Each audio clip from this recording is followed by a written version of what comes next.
mucus-free. We are mucus-free. We are mucus-free. We are mucus-free. We are mucus-free. We are mucus-free. We are mucus-free. We are mucus-free.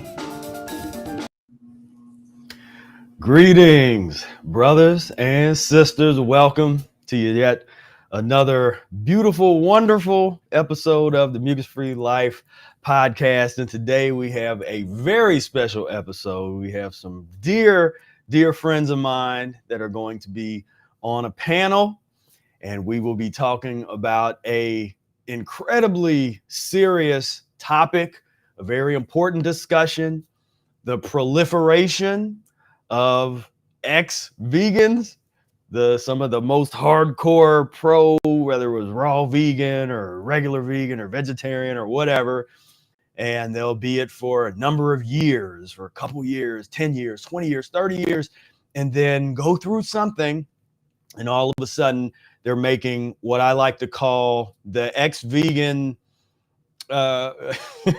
it's like the terrorist captive that's reading from, that's trying to come out and say, I am no longer vegan and here's why, and you should join me. I eat a stick of butter every day and I eat nothing but raw liver and cow bladders and bull nuts, and that's my diet now, and I feel so good. I feel great. And it's like, all right, so why is this happening? That's what we're going to discuss today. So we will get into that momentarily. But first, as always, I thank you all for tuning in today. And I would like to direct your attention to the free training session that I have. If you haven't taken this yet, I'm going to be taking it down soon. So click that link and go. If you want to learn how to remove mucoid plaque, want to overcome gas and bloating and fatigue and these number of these different issues, if that's something that you are interested in, then take my free training session. Click the link wherever you are watching this. You should see a link down below with a link to the free training. Register for a time when you're available. And now if there's a time, if you're not available for any of those times, if you do register, you will have the opportunity to check out a replay. So just go ahead and sign up and definitely come and check it out, because I put a lot of time and effort into this training session, and it's already helped quite a lot of people actually. So I would like to invite you to that. And we had some snow today here, and there's been snow all over the place and ice and things happening to, electricity going out, where we get a taste of, first of all, how are we supposed to be in climates that are not in the 80s and 90s? Are we supposed to be places that are not tropical, first and foremost? And when we're not, are we prepared to survive in places that, if the grid falls apart, if the systems die out, your cell phone stops working, the electricity is gone, the gas dries up, can you survive? You had the skills and the know-how to survive, whether it be the wilderness or wherever you find yourself at, general survivor skills. Something I made a video a long time ago about an emergency car kit. You could look that up, or the blog post. And I started to get into that mentality, the survivalist mentality, which is something that I encourage everybody to cultivate and examine, bring it into the practice of the Mucusless diet healing system, because that survivalism, that type of mindset, that way of thinking can really help you out with how to have a mindset about the transition diet, mindset about practicing this lifestyle where there is no excuses. There's no, I can't get the food I want, or this is that, or I don't have the money, or all these different false beliefs that come up, they don't matter when it's life or death. When your mindset is really there and all it is really life and death to you, then there is no excuses. There is no, it's about survival and doing whatever we need to do by any rational means necessary. And we ain't talking about what happens to constipated people. They get in a plane crash and then they want to eat each other. And that's and they'll argue that's what we're carnivores. That's what we are.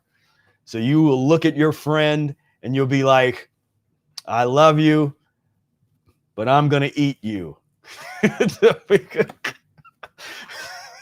What kind of, man, we some sick people, man, because that ain't even supposed to be the clean. When you're clean, you can go 40 days without food. If and I'm not telling you to do that. I'm not promoting long-term fasting. I'm saying that's a benefit of doing this type of work where you get somewhat clean.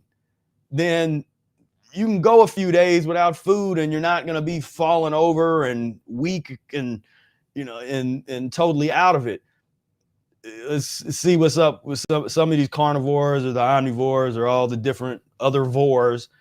When they have to go a few days without food, let's see, and or longer than a few days, they oftentimes the acidosis is too much, and that we get the weakness. They don't have their stimulant, and so they're weakened adrenal glands because they're used to that raw liver getting all getting all pumped up, and when that's gone, then now you are fatigued. Now you get to see who you really are. When you remove the stimulation, remove the foods that cause human illness that the human body was not designed for, you remove those and you get an opportunity to actually see what is really going on with you physiologically. But we'll get into all of that. Without further ado, I want to bring on my guests for this evening. And first, my good friend Brady. What's going on, Brady? What's going on, Spira? And my man Trayvon. What's going on with you? Peace. How's it going, everybody? And Monica, how you doing? I'm doing great. Very happy and blessed to be here. All right. So we'll go around real quick, and each one of you can give just a real quick background of where you're coming from, and we'll start with Trey, and because I think Trey he's the one of the only people that's left that was at the first Eric Day besides us, besides the core couple people. He was at the first Eric Day, and what was that, 2018, I think. Yeah. And so yeah, just give a quick little background of what I might show some of the pre-pictures while you're talking. And just give us kind of what brought you, what before and after the Mucus' diet healing system. What was your life like before, and what is your life like after? Oh man. So what brought me here is before the diet, I used to have a lot of just headaches and just a whole bunch of headaches pretty much going on. And I would go to like the doctors and stuff. And basically what they would do is just prescribe me ibuprofens. And I just kept taking that until eventually it wasn't doing anything. Like it was just a waste of time. So I stopped taking the ibuprofen, and then I ended up I was having like sinus issues too. So I ended up getting this smart sinus procedure. And they ended up basically like putting this balloon upside my nose, and they inflated it, and it popped open some things and stuff started draining out. So after that, like over a course of a year, I was able to start like eating foods and actually tasting them. I was eating foods and I was tasting them like a lot better. I never knew like the difference between like blue cheese and ranch. All that stuff tasted the same to me. So I basically started experiencing a whole different thing with just as far as eating. And after a year went by, everything went back the same way. Like I never even got the procedure. So yeah. So after that, I just started really doing some research, and I started looking into phlegm. They were saying like, yeah, it was phlegm, this and that. So I started looking into phlegm. Then eventually, I ended up coming across a YouTube video, and this guy was talking about the Mucusless diet healing system. And I was watching the video, and I was like, okay, it sounds like what I got going on. I got mucus, so I got the book, and the guy, he wasn't even like a part of the community or anything. I went back and watched this video, like after I got some experience, I went back and watched this video. I'm like, this dude, he didn't know anything about the mucus diet. Right. But I'm glad that he made that video because it helped me get the book. Yeah, I think I might know what guy you talk about, what video from way back. Yeah. So I went and got the book, and then I started reading the book immediately when he's talking about constipation, mucus, all of it. It clicked for me. I was just like, yeah, I didn't need. As soon as he started talking about mucus, I locked in and I believed all of the information just from the start. And I got into the enemas earlier. I had no problem. I was just like, well, this is what I have to do in order to get rid of all of this stuff. Then, Is this what you used to eat? Oh yeah, that was actually my one of my little them days. That was one of my little therapies back then. That the hot chips with the drink. That was like my therapy. I used to take that and just try to get myself to sweat, basically by it. Yeah, drink. Oh, and that's a Kool-Aid, man. Yeah, Kool-Aid. I don't drink that no more. Yeah, I used to eat all that garbage. That pancakes. Yep. IHOP. Yeah. Man. Yeah. That used to be my favorite dessert right there. Cheesecake. Oh man. Yeah.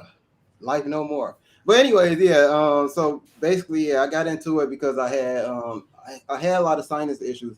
So eventually I started practicing the Mucusless diet, and a lot of that stuff it went away. A lot of it went away. I'm able to smell a lot better. Like before I wasn't able to like smell anything that didn't have a strong scent to it. I would only be able to smell things like bleach or any, like I said, strong fragrance. Like I couldn't smell anything that just had like a subtle smell to it that was simple. So I ended up, now I can smell things a lot better. And sometimes I'll smell something, I'll ask people if they smell it, and they'll be like, they'll tell me they don't. And then eventually they'll smell it. And I'm like, wow, like I'm on the other side now, basically. I mean, I still got like some like sinus issues, but for the most part, a lot of things in my head area has improved since I've been practicing this lifestyle. Yeah. And I'll know one of the reasons with each, we're going to show some before and after pictures and just get a little brought up to speed with where they're at, because it shows an example of what it looks like when you transition the right way, when you transition gradually and you work the system. And that is, spoiler alert, that's one of the ways to avoid becoming a hostage, doing a hostage style video, ex-vegan video. Yeah. And and if you've been around us, we're always talking about transition. And we want to show you what it looks like, since oftentimes people like, oh, where's all the people that's doing this? Well, okay, they're here and they're coming, and now we're going to show you. Wait, before you skip this picture, I was actually transitioning while I was working at construction, and you see I got this back brace on, so it was like I was coming off of those stimulants, and I had to have like that type of support and stuff while I was still doing that work. And at the time, I didn't even notice like what was going on, because I've been in that situation a couple times where it's just like I have no idea what is going on while I'm traveling down this path, but I know that it's something, and I didn't know that I was coming off those stimulants, and I was actually starting to feel things. So like I said, I ended up having to get like a back brace while I was doing that. And yeah. So you were doing construction. There's you in some skating. Doing the skate mode. Yeah, me and my little buddy. When I was instructing some skate classes too, maybe like it's been like a couple years ago.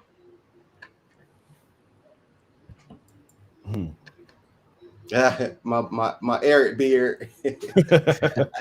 Yeah. Transition.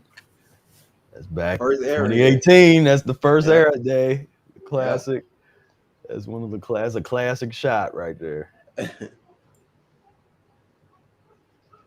Yeah, we're in my backyard. That old decrepit fence is no longer there. That it finally fell out, and they took that out of there. But so all right. So yeah, man. Anything else you want to add on your journey where you're at now, physiologically? Right now I'm really starting to appreciate just the simple transition, like just how Eric got it laid out. Everything just in short phases. Like I don't need to, do a lot of long-term things, and I just appreciate everything for how it is, how it's set up, just short periods, getting in and getting out. I'm really starting to appreciate that part of the system. So yeah. Yeah. All right. Let's move to Brady. What was Yeah, what's going on? what's your before and after the Mucusless diet healing system? Yeah. So pretty much, pretty much my whole life I was on a kind of like a standard American diet, like real. Once you start pulling up these pictures, man, you're gonna see when people don't actually believe me when I say like really eating like donuts and cookies and chips for breakfast, lunch, and dinner, pretty much. But yeah, so I grew up with a lot of chronic allergy symptoms, a lot of congestion in my head, to the point where I couldn't even remember like what I was doing in the morning or yesterday, and just a lot of acid buildup in my head, a lot of chronic nosebleeds. I was diagnosed with IBS and a whole bunch of different ailments and things. And part of the mucusless diet is like you break down the different body types, and most people would look at me and be like, oh, you're so healthy, and you're thin, and you're healthy and everything, and you're fit, but man, inside I just felt terrible. And you couldn't really tell all the time from the outside, but yeah, I pretty much grew up with all of that. And I never really made the connection with that and what I was eating. And in hindsight, is like very, very devastating kind of There we go. diet, as you guys are Chicken gonna fried see. chicken. Yeah, like all these pictures are taken all over the world. So whenever I'd be traveling or doing my thing, I'd just be hitting up, whatever food, and yeah, that's just like every day. Like never ate any fruits or vegetables or anything like that. That's in New Zealand. Mm. And then yeah, so that box of donuts, like that's what I would get like on the way to school. Like that would like literally be my breakfast. So Wow. yeah, so like it Donut was for breakfast. yeah, so Well, I guess people go to Dunkin' Donuts and Krispy Kreme for breakfast. yeah. So I was just basically suffering for decades, and then it was kind of around my late teens, like around the age 18, 19, where I was like, yeah, I really gotta figure this out, and start getting my health together. And it was completely by chance that I came across, first it was the Detox Miracle Source book by Robert Morse, and my grandmother was dealing with some cancer and some things, and somebody I knew at the time actually gave her the Detox Miracle Source book and a couple other books. But then I kind of got into raw veganism, fruitarianism, and was taking a lot of the Dr. Morse courses. And yeah, and I kid you not, I literally started eating a couple fruits and vegetables, and I went through a full-blown healing crisis. Like I grew up and I couldn't even eat like a raw carrot or a raw celery stick because my body was so toxic. Like I would literally start like want to vomit if I just ate like a carrot.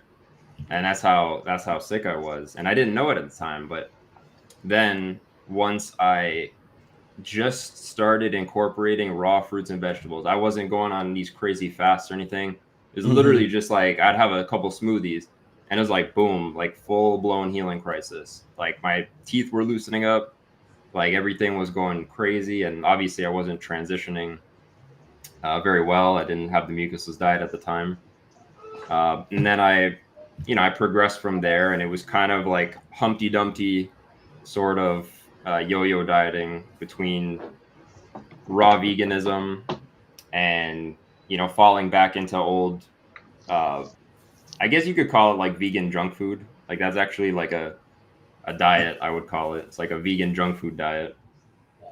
And then I pretty much with pushing the detox, like I started going into these really aggressive fasts. I started hitting like the herbs harder. I started going on more aggressive fasts, fruit diets. I probably did that for about 2 or 3 years. And then the entire time, all through this time, I felt deeply like something's really wrong here. Like I'm still not at what I'm supposed to find. Like I'm still not at the truth yet. So lo and behold, I actually read the Mucusless Diet Healing System somewhere in that period. But as a lot of people explain, it went in through one ear and out through the other. And, basically just went over my head. And I didn't understand a lot of the principles in it. So when I kept going with that, my transit, like I was about to call it a transition, but it was just, you can call it fanatical fasting. When my body started really falling apart, I was like, okay, something's really wrong now.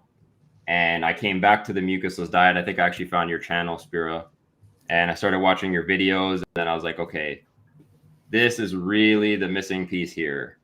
I really need to be checking this out a little bit more.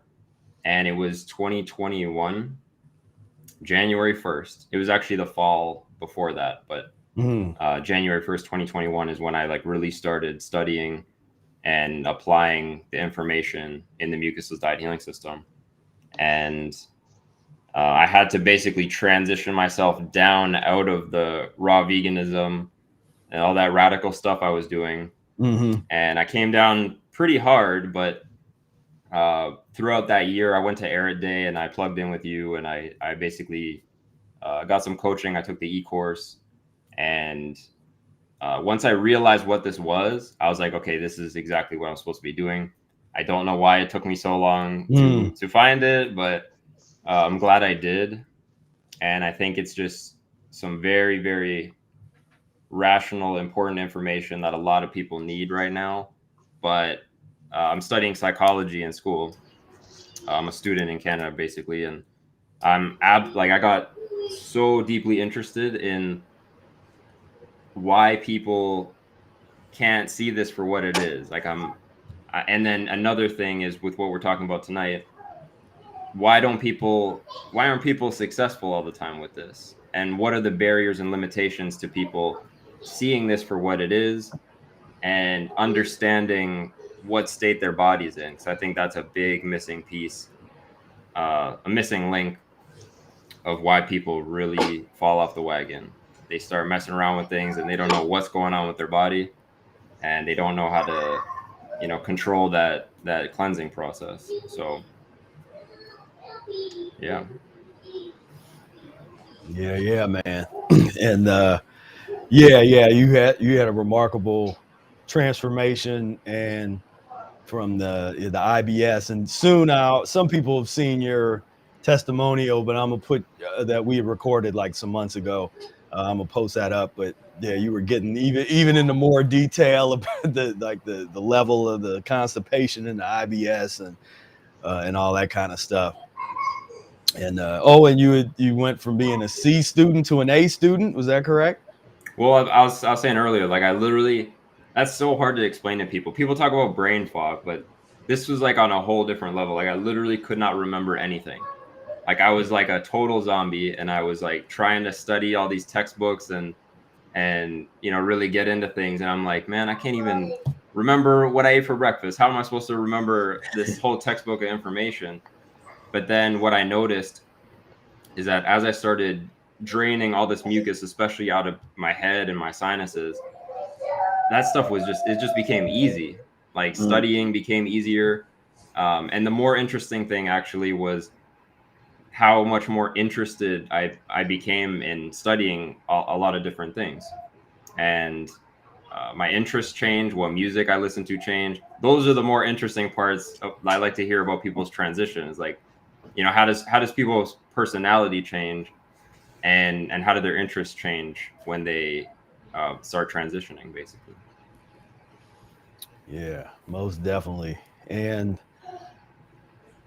yeah, before we move on to Monica, real quick, forgot to go through Trey's. This is his after the what his diet looks like after, you know, during the transition, practicing the Mucusless diet. You can see a lot of, there are some cooked foods. There's cooked cooked mucus-free vegetables in particular. A lot of salads, fruit, juice. Mucus-free is the way to be.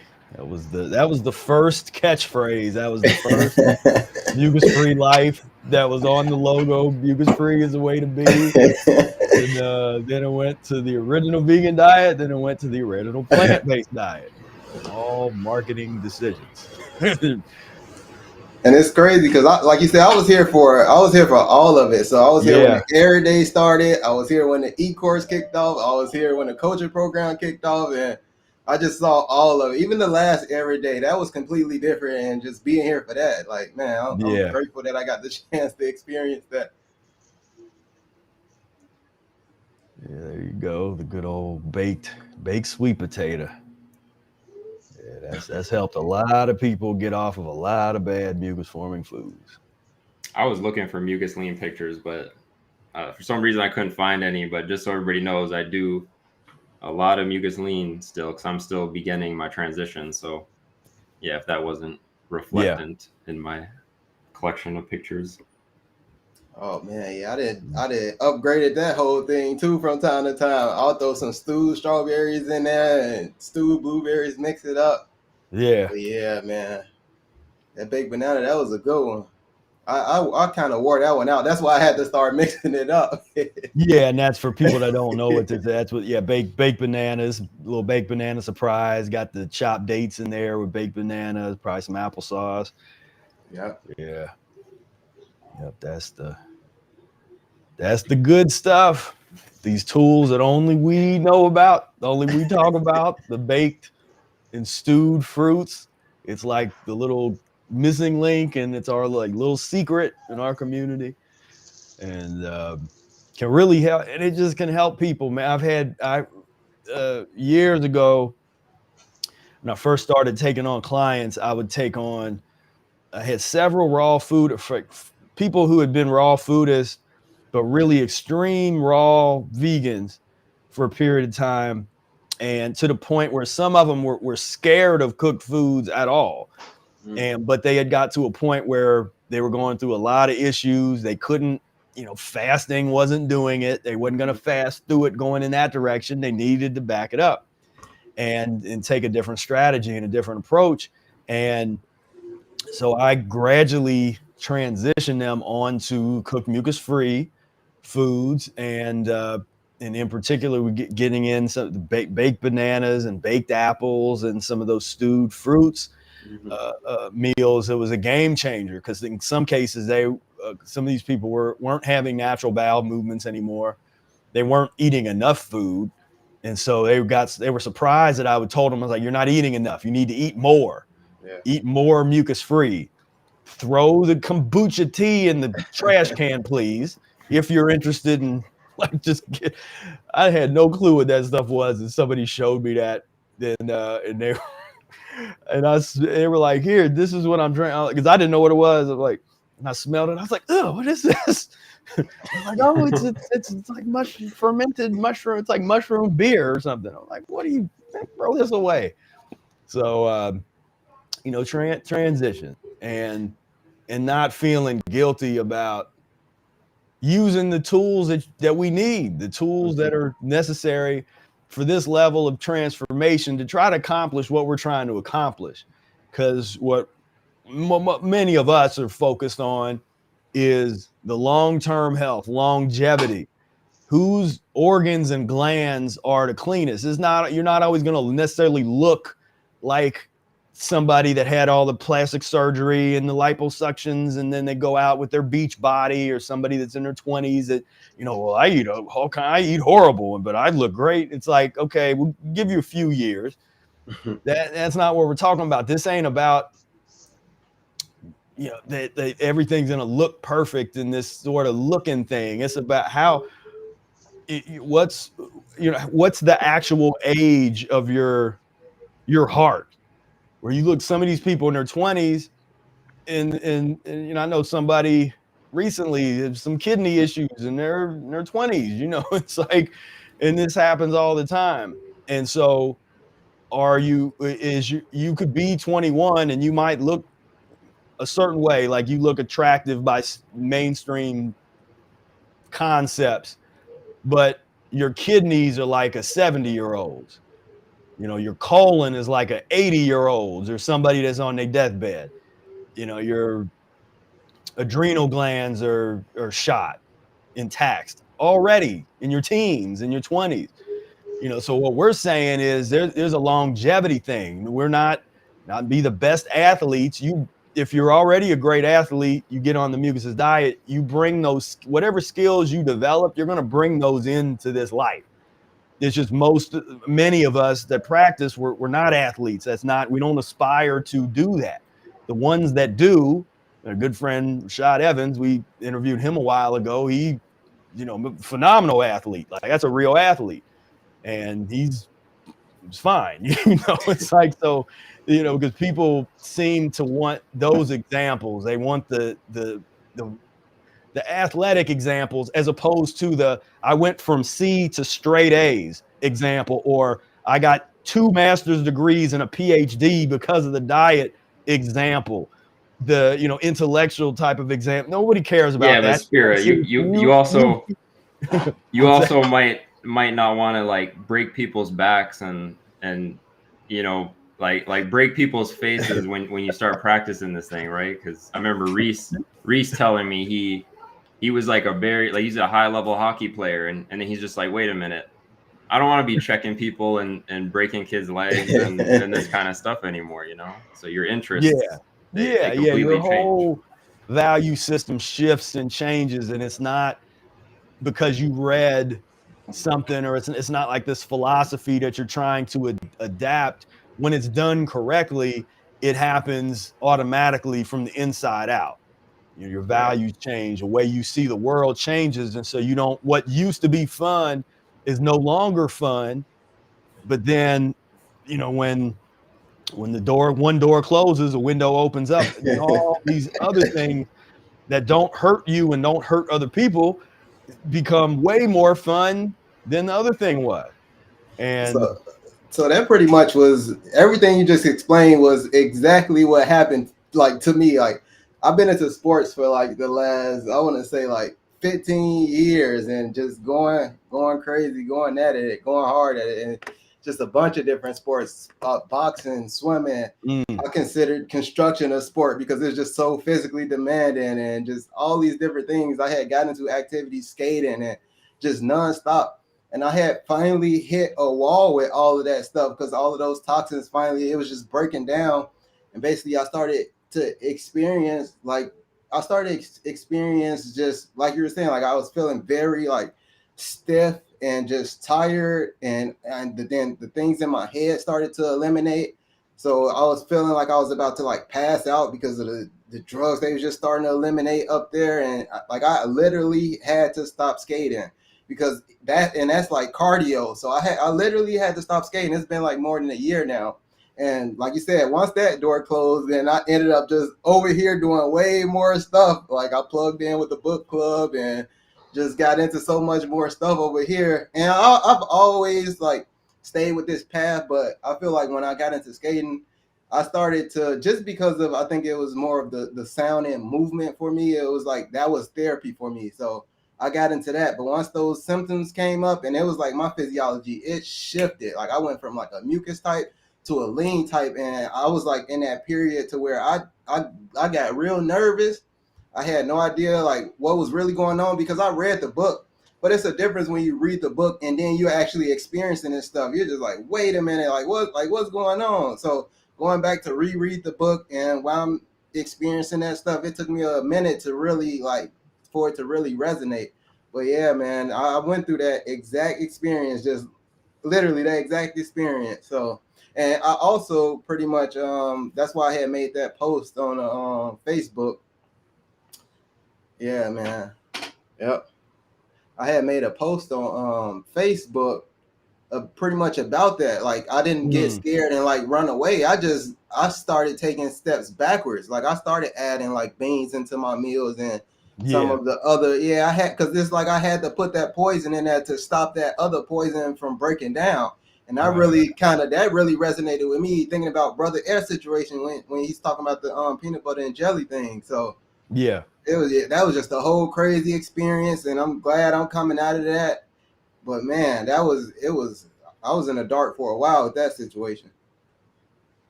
Yeah, and that's, you know, when the going gets rough on the transition, you know, and when you're doing this thing long term and you're really trying to reconstruct your bloodstream and transform on this level, the ups and downs are there.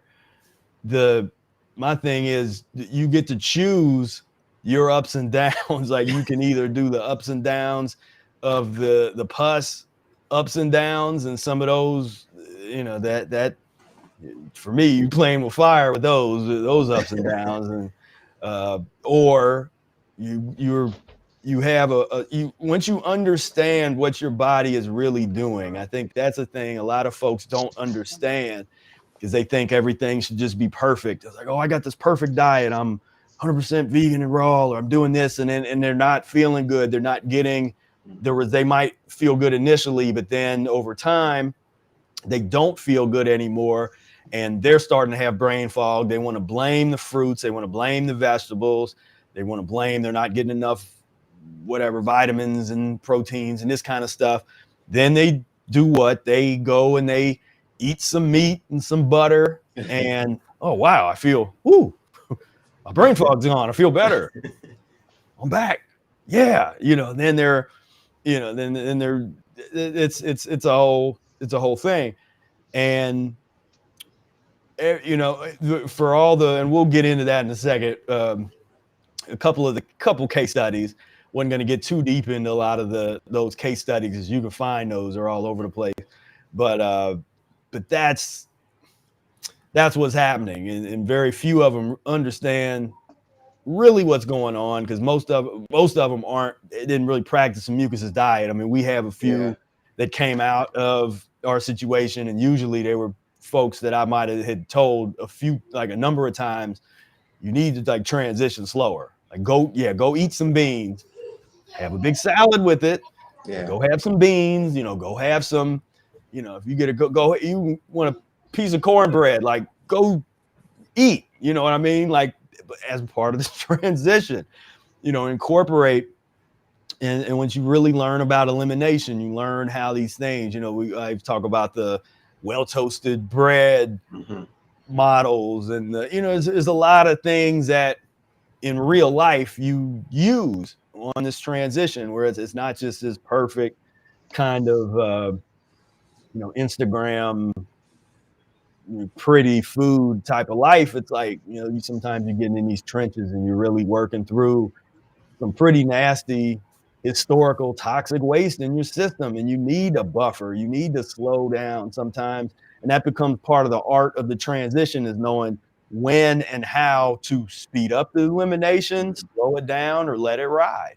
And that comes with reference experience. You know, that comes from being around other people that's doing what you're trying to do. Having some guidance is very helpful. You know, little guidance from people that's been there, that's doing it. But you know, that's what it looks like. So let's meet Monica.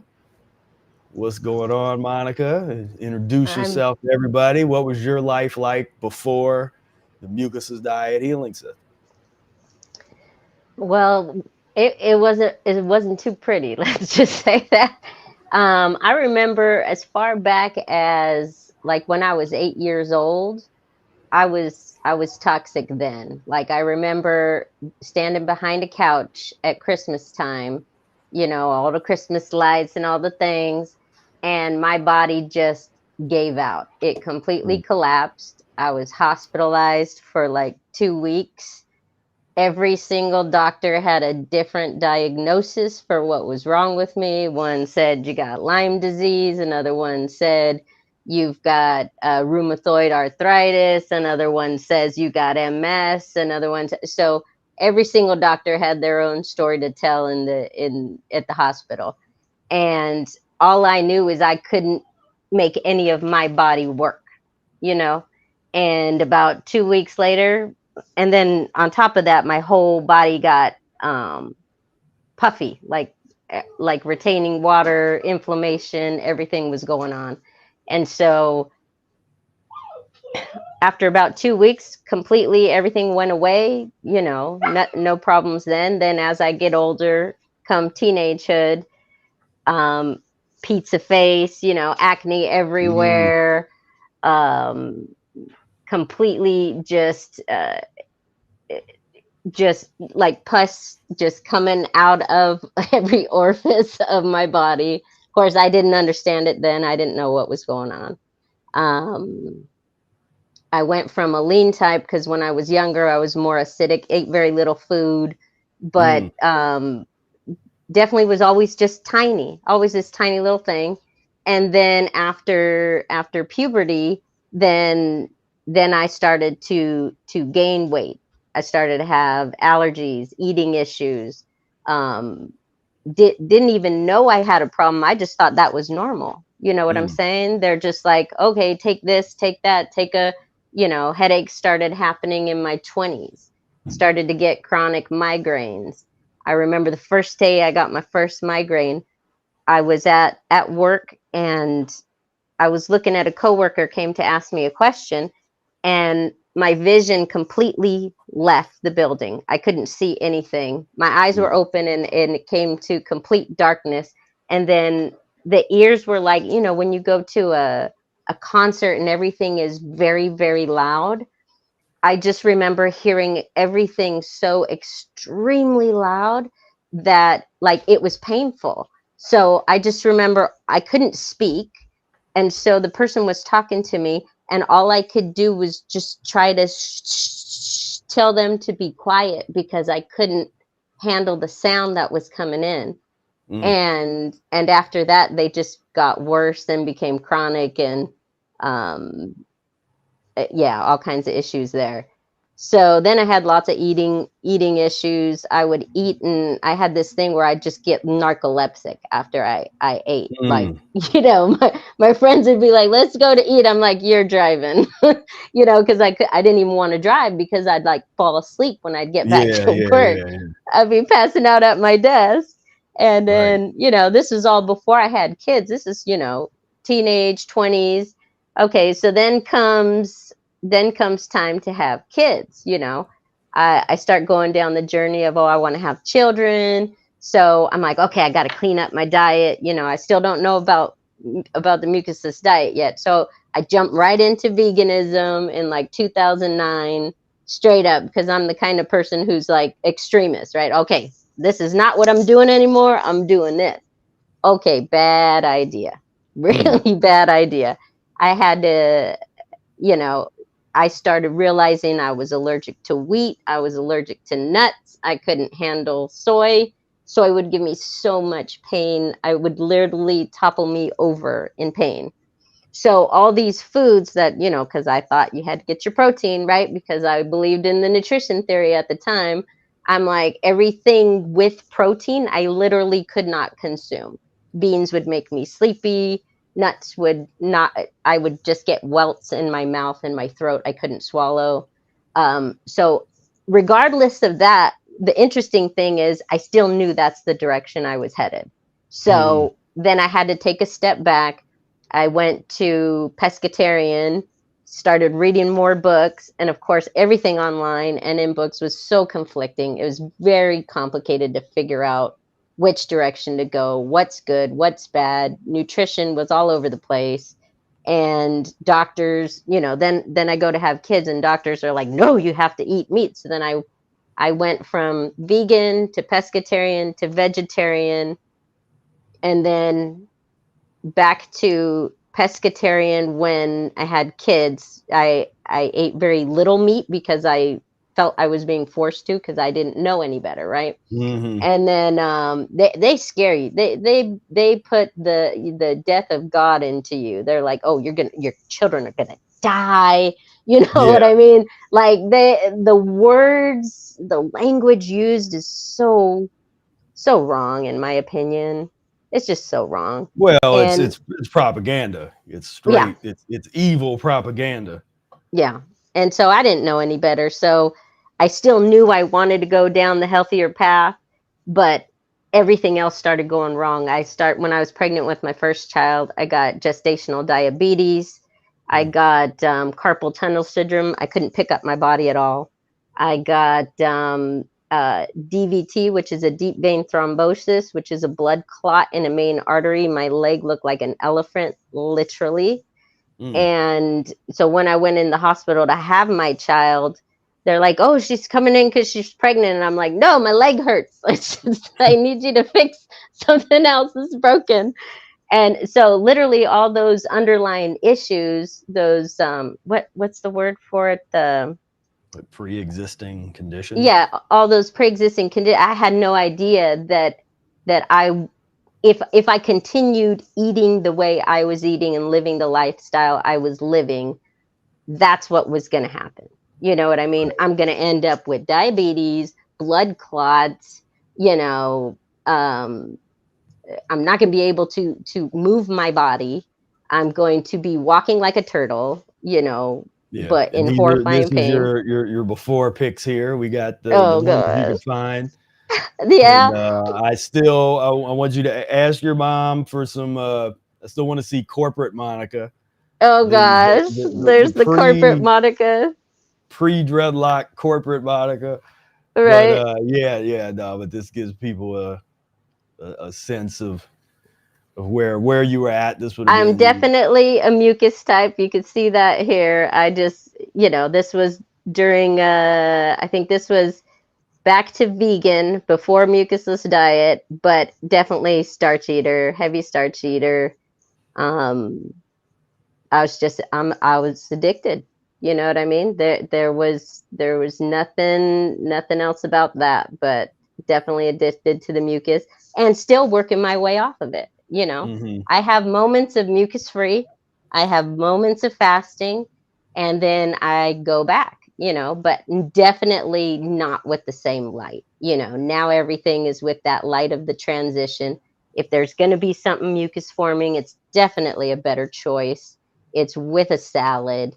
My kids know it. They're gonna pick something, that doesn't come in a package with 20 ingredients. They go to family members' houses and they say, "Oh, I got you something vegan," and they're like, "Can I look at the ingredients, please?" And they will literally look at it, but they know pretty much anything that comes in a package, it's gonna have it's not going to be the food, right? So they pretty much know what to do. They're like, "Do you got fruit? Do you have any vegetables?" They know what to do.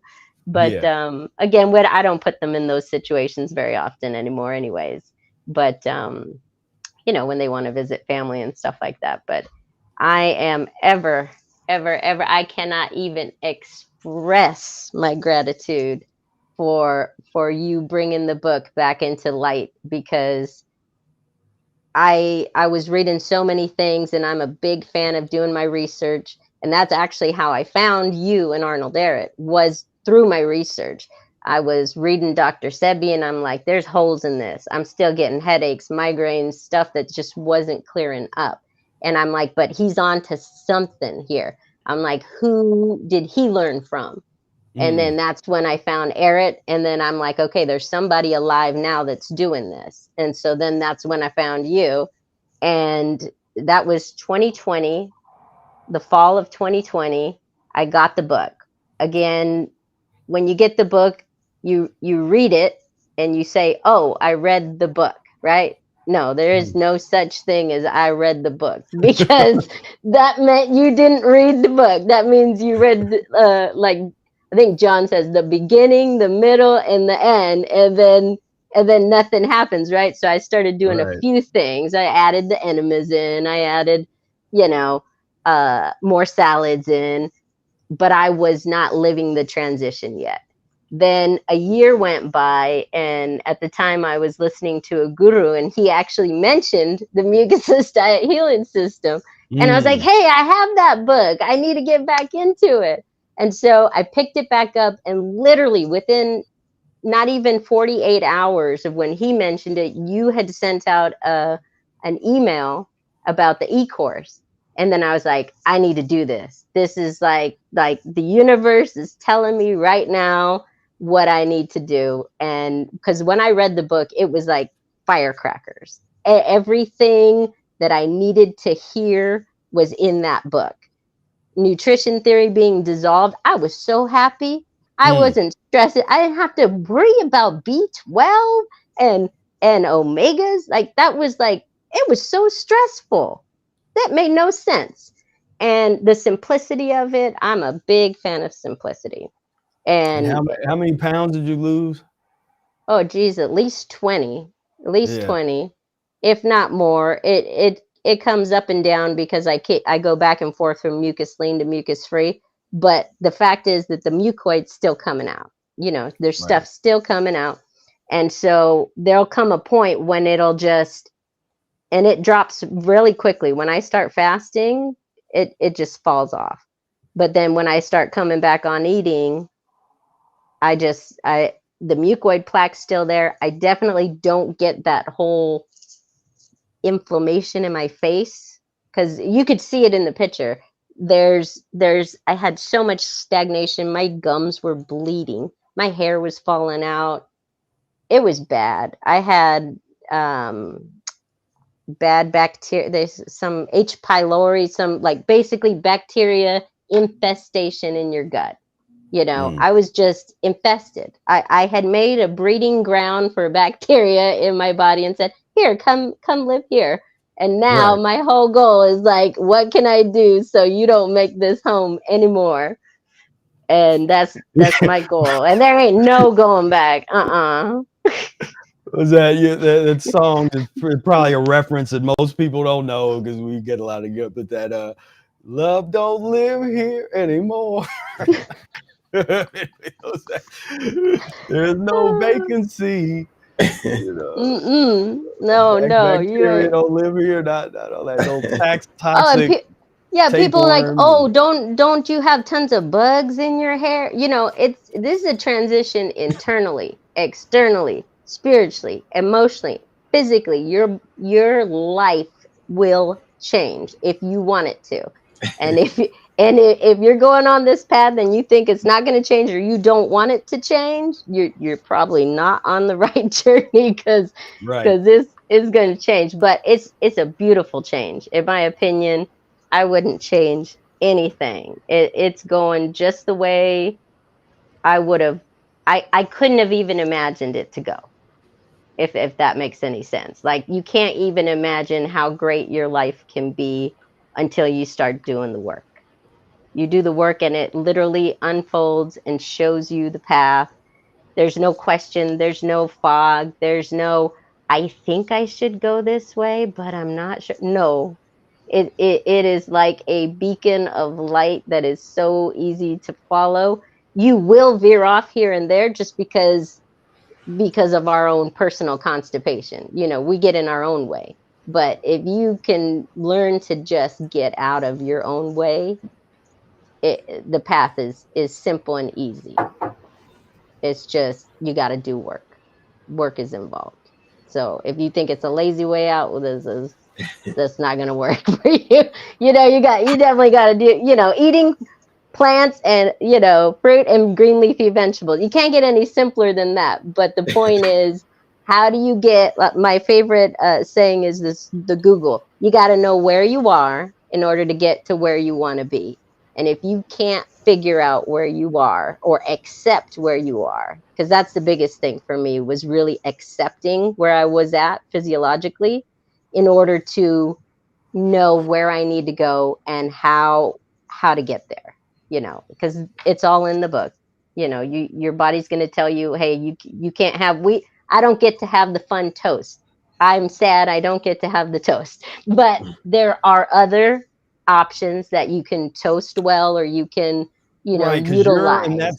and that's something instructive for people, because we have all these different tools and they're listed in the book. You can hear us talking about it, but not every tool is meant for everybody. Exactly. Depending on what you're going through. If your physiology might say there's certain things that you can't eat, there's certain combinations that you can't eliminate those. You can't process that.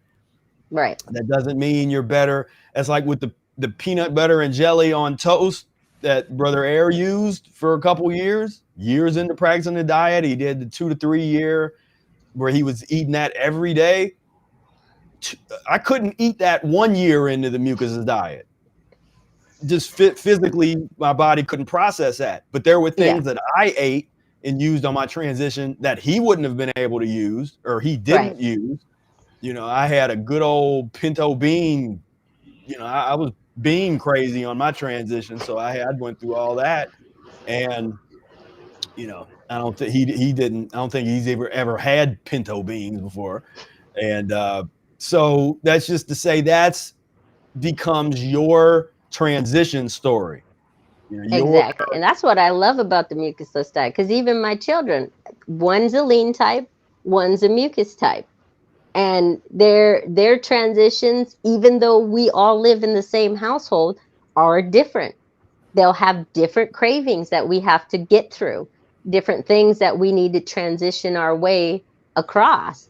And we help each other because we give each other ideas, because we all think differently about the transition, but we all think independently. So it's actually beneficial. They keep me from going too fast, because I can get too aggressive on stuff, and I need to pull back, because then I'm going to put myself out of order, right? And I can't have that. So they help remind me as little teachers themselves, like, hey, Mom, it's okay to have a little mucus lean, just have a big salad. It's all right, Mom. You know what I'm saying? And they're very supportive even when I'm fasting. And I'm like, okay, I don't want to touch mucus. I don't want to prepare your food. And they completely respect that I'm fasting. I don't want to smell it. I don't want to look at it. Sometimes it's not a problem helping them out. I'm cool with it. But there's sometimes when you're more sensitive to it and you just need to pull away, and they will totally understand. And I've never, like, to me, that's a huge blessing, because they're seeing mamas going through fasting. They're seeing mamas doing these things, and enemas are not foreign to them. Fasting is not foreign to them.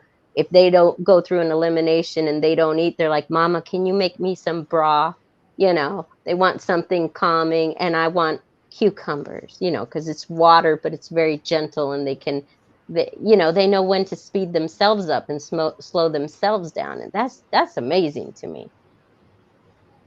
Yeah, most definitely. And as she was talking there, we're looking at a couple of videos I posted of the Erit Day celebration, the 5th annual Erit Day celebration. There was some food prep, and we had the jackfruit and durian, and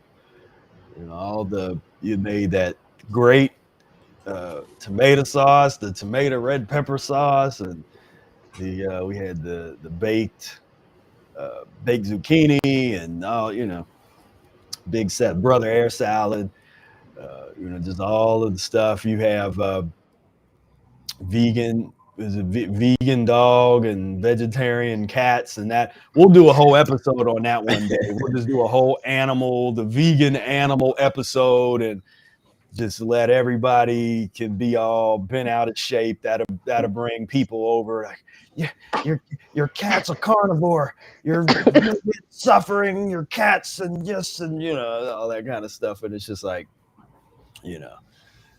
transition. Works for everybody.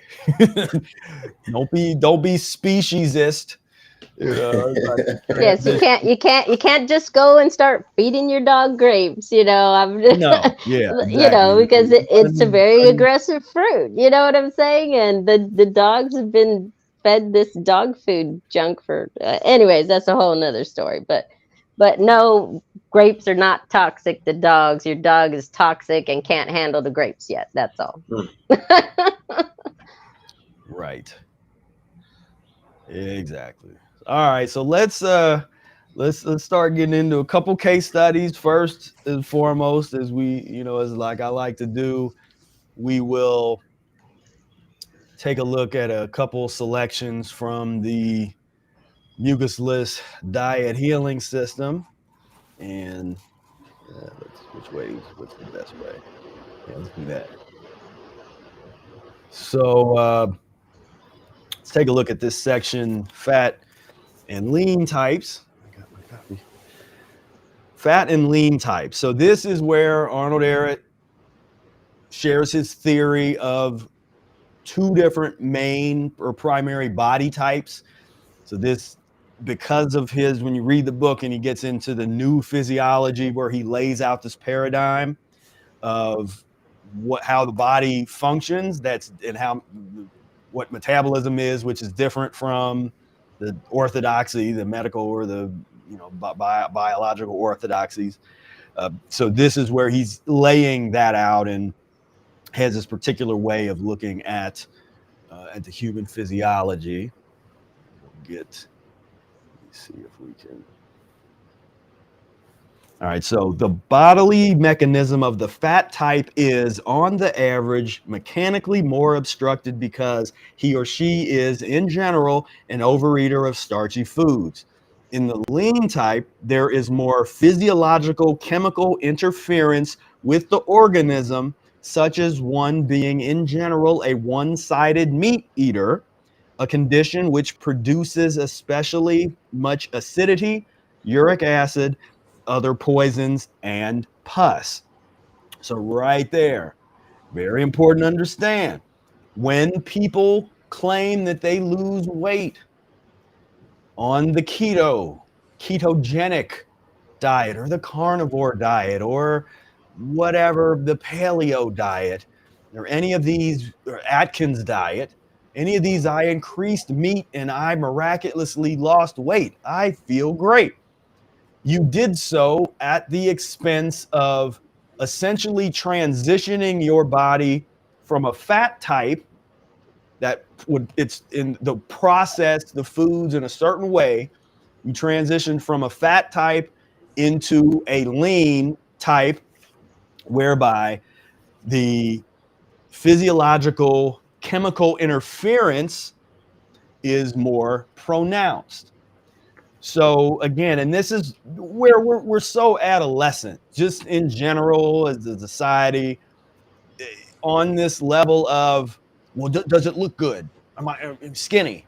Am I, how do we look? And as long as that's the paradigm that you're in, then you're not dealing with real health, because that's not at all the best way to measure one's health and longevity and internal health.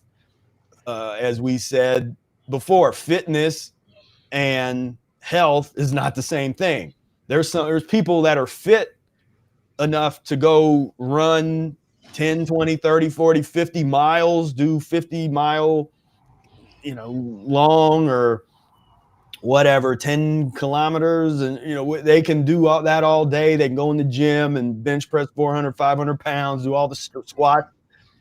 Then one day they wake up and their arm hurts. They just had a heart attack. They get that, oh, what's that feeling? Or they had a stroke or whatever. Well, these were supposed to be the picture of health. They have unlimited cardio. They can outlast anybody in the gym. They can, but guess what? Their arteries are obstructed. Their heart has been aged. Their adrenals have been aged prematurely. And their skin starts to kind of show the age, And so everything starts going down prematurely. So welcome to, the carnivore, the carnivore lifestyle. Welcome to, so understand what's happening in the body. Sure, you can lose some weight. Sure, you can get high. You can feel good for a while. When I read up, a lot of the people, of course, they're internally, they start to, if they go from raw vegan and then now they're in the carnivore, at some point they start complaining about how bad their bowels stink and all this. I've seen this on there was this a whole Facebook page dedicated to people that basically went from extremist fasting and extremist raw foodism to a carnivore type of diet or like just a standard type of diet. And that was one of the things where they were sort of high-fiving each other every time that somebody had post up the nastiest looking food and it's like, yeah, high five, yeah, I'm so much healthier now. But then every once in a while somebody be like, yeah, I really feel a lot better, this is great, but my bowels don't, they really smell bad now. Is that normal? It's like, well, yeah, it's normal. You gotta choose a lane, so you can do that, or you can really go down this way to really see what's really going on. And so this section on raw food diet. So Aaron says, at present, among vegetarian health seekers, raw food diet is in fashion. He wrote this in 1920. No doubt it represents great progress, but the arguments are partly wrong and lead to mistaken and fanatic extremes. They claim all cooking destroys food values, nutrition theories, but it should be said properly. Wrong cooking destroys healing value qualities, efficiency of foods, and can even cause them to become acid forming. The raw food experts hint on the same wrong stress as all others, that is, the higher food values, i.e., nutrition theories, food values, the obsession with, and we call it the additive principle, but this obsession with trying to analyze the biochemical reactions to all these different things, and you got to put this stuff in your body to replace it. And these are theoretical frameworks. Now you can believe in that, and you can, if you find value in it, if you love those theories, you find value in it, you feel good on them. Far be it from me to dissuade you from believing in a theory that you love, that you find to be useful. I find it not only to be not useful, the whole set of theories to be not useful, but to be harmful, where when one is stuck in that theoretical framework, then it prevents you from being able to do what you really need to do in terms of the kind of transformation that you can have on this path, on the Mucusless diet healing system path. It says, they claim all cooking destroys food values, but it should be said properly, wrong cooking destroys healing qualities of the food. And so that's where we were talking about, not all cooked food is created equal. There's a huge difference between a baked banana and baked fish. It's not the same thing. There's a huge difference between stewed apples with some cinnamon and stewed cow, stewed pig intestines. It's not the same thing. Very different. One is mucusless. One is got all kinds of one's pus and feces ridden and with all kinds of good little tapeworm eggs in there for you. And so this is something that is a thing where, we're on board with, most of us eat either as raw or more raw than a lot of people that claim they're just raw foodists if they don't say they practice a mucusless diet. If they're just like, I'm raw, then it's like we eat most of us eat mostly raw, or we have periods of being raw. But the question, are you raw and mucus free? Because that becomes the question for us, is that level. If you're raw but you're eating as that'd be a case study. I didn't even get that up. We'll talk about maybe the Nicocado avocado. He's such a great case study. Somebody that was raw vegan, but he used to eat 6 avocados in a sitting as a meal. That's not good. Of course, that's going to lead nowhere to end where you end up becoming one of the world's most renowned and infamous gluttons. So that's what happens when you don't deal with this, when you don't transition, when you get into the fanatical extremes, instead of having some baked broccoli or some baked cauliflower with a big raw salad when you need it, having some stewed or steamed kale or collard greens along with a big salad when you need it, or having some baked acorn squash or baked spaghetti squash.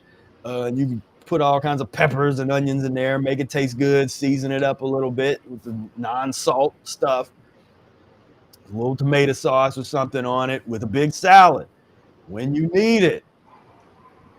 All these different, there's so many different options and tools that you can use when you need it. We're not saying you have to use it all the time, or but you do what you naturally get into is grooves or periods of time where you wear that out. If something's eliminating well, creating good bowel movements and everything is good, you want to wear that out for a while.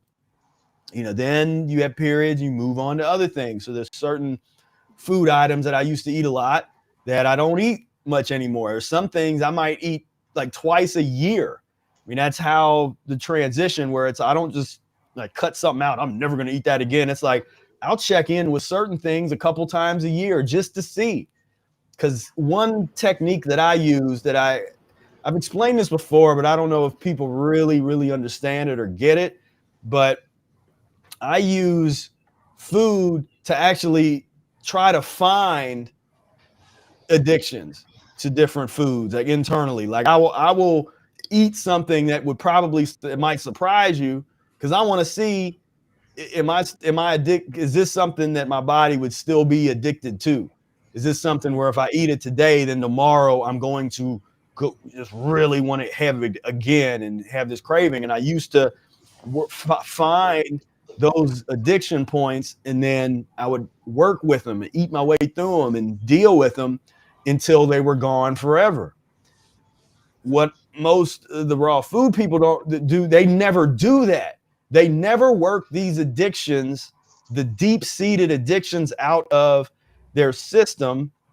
And that would actually bring up one of these videos that came up. So I'm just going to play a real quick clip of this, and we'll mute everybody. And this is a 21-year vegan turns carnivore and can't believe the results. This is on a guy's channel, Anthony Chaffee, MD. So we're just gonna listen to literally like 20 seconds of him here making this quick point.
Sorry about that. I'm sitting here talking. You can't hear me because I muted myself. Yeah. So this gentleman, he comes out of the like Dr. Sebi thing where he had said that's where I guess he got introduced to going down a plant-based or vegan path, and then he about 7 years ago, he says he just starts eating meat, which is something when you transition, he didn't practice a mucus diet. Wasn't cleansing. He wasn't doing lemon juice and distilled water enemas or doing any of that kind of deep cleansing where you transform your physiology to a point where it would be impossible to go back to meat or have a craving all of a sudden to go back to meat. But this is a typical example of what that looks like, when that happens. And let's pivot to this young lady here.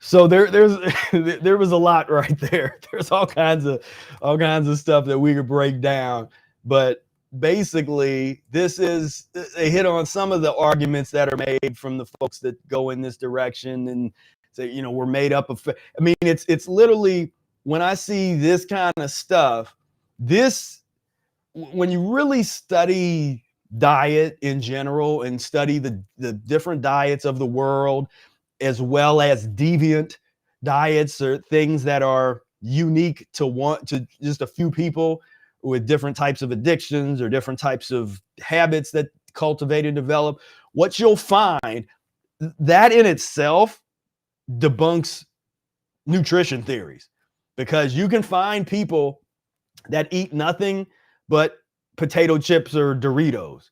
You can find people that eat nothing but pizza. There are people that eat nothing but there was one guy, I think he eats nothing but macaroni and cheese. No vegetables, no fruit.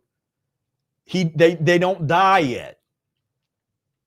So yes, you can be, if the body is an air gas engine, as Arnold Ehret suggests in the Mucusless Diet Healing System book, then it would follow that the human could theoretically survive on almost anything that didn't immediately kill you.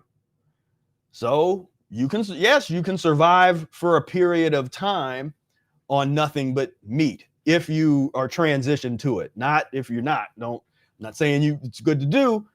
You can survive on, and I personally knew somebody that ate nothing but junk food, candy bars and Doritos, and that was it.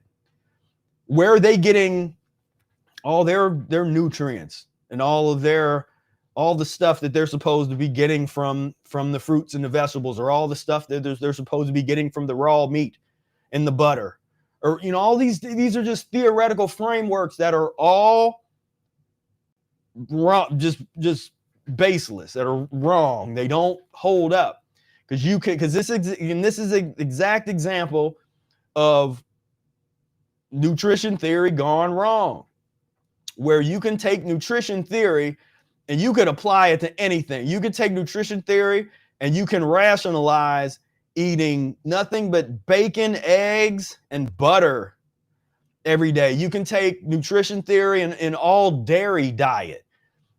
You can take nutrition theory and you can do an all plant-based diet, an all vegetable diet, an all fruit diet. You can make those arguments. And what I'm saying is, if the body is an air gas engine, then we need to take a look at the body in a different way. Because yes, you won't fall over immediately dead. doing this because the body is an air gas engine. If they stop breathing for 5 minutes, they're going to die. But no, you can eat, and young, well, on the younger side. It's always interesting to watch these folks because those of us that have been doing this for a while, you start to see the premature aging, this quality of the skin starts to get compromised, and it becomes a little deceptive because whereas with a lot of the processed starch-based foods that immediately start giving you headaches and mucus problems and things that are pronounced right away, you do something like this, yeah, you might feel all right for a while. But when those chemicals start to bubble up and the toxicity starts to come a calling, the eliminations are going to be much more tragic than some sniffles and a little cold and flu-like symptom and some little migraine headaches. Now we're talking fatal level kinds of things. And I don't have it up here. Somebody was talking about that where they had tried to do that. And because for every one person that says they feel so great, like we said, well, let's see how they feel in 10 years or 20 years or 30 years. But for every one of those videos that's up here, there's other people that either didn't make the negative video or other people saying, yeah, I did that. And I went to the doctor. They said, if I keep doing this, I'm probably going to get a heart attack, or I'm on par for a stroke. Now I'm pre-diabetic or whatever. There's those examples are there. But let's see if there's any other. And so you could find these were just a couple of examples of some people. We have a number of people in the community, in the Mucusless diet, that went through, they did the keto, they were trying to heal things, and they would do keto diet, and they tried the carnivores and the paleos and all these different kinds of things. And ultimately, and again, everybody, it's all they want to, how's it look? Do I look better? I'm eating nothing but meat. Did I lose some weight? Like we just said, you can take toxic poison and help it burn fat. Is that worth it? To now your body is more poisonous, but you look better. You think you look better. You think you look skinnier. And so this is a whole thing. And this is actually Cheryl Lee. I'm gonna be on her show. I was on her show last year, and I'm gonna be on her down here in the bottom. She had went from raw vegan to carnivore back to raw vegan, and she shares her story here with our good friend Jeanette on her channel, the Misfit Vegan. But so this is just there's a lot of different case studies, a lot of different examples that we can get into. I just wanted to share a few. And now when I played the video, were you able to hear the video at all, or did you not hear the video?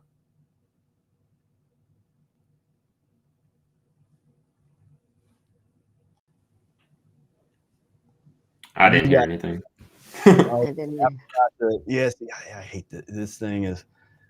All right, let me go back and try to play this with the audio. I've seen some of the videos already, just doing my own research, but yeah, I didn't hear anything this time. Let me okay, I think now I got the audio on. Let me just try to play these real quick.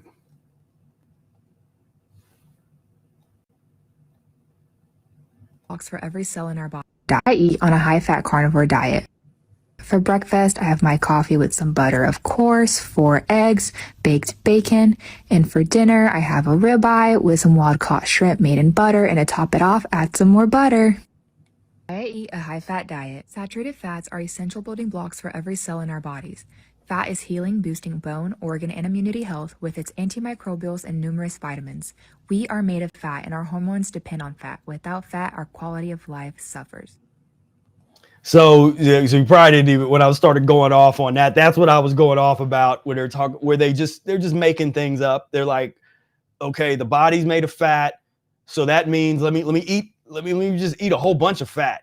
Like that's a fat-based, protein-based diet. That makes sense, and that's what the point I was trying to make, where you can take nutrition theory and you can form it into anything that you want, anything you can imagine. You can rationalize a carnivore diet. You can take nutrition theory and you can rationalize an all fruit diet. You can rationalize an all Twinkie diet. You know, you can literally sit down and it's like, no, there's some essential stuff in here. You can rationalize anything. And like I was saying, that's one of the things that ends up really proving Ehret's theory of the body being an air gas engine, because I know people that don't eat any fruit or any vegetables and only eat processed junk food, candy bars and Doritos and corn chips. That's it. So whereas I guess they're getting their protein from processed corn chips or something, like what, you know, the theories start to break down, or like they said, the people that eat nothing but that one guy eats nothing but cheese, macaroni and cheese, and there's the pizza only eating people. It's like, and then they'll try, oh well, this is well balanced. You got your, you know, it's like that whole thing needs to be put into the dustbin of history. Throw it away. We don't need it. That entire paradigm of thought is just goes nowhere. And here's this. Oh man, I wish you guys would have got this right the first time. Let me go ahead and play this clip.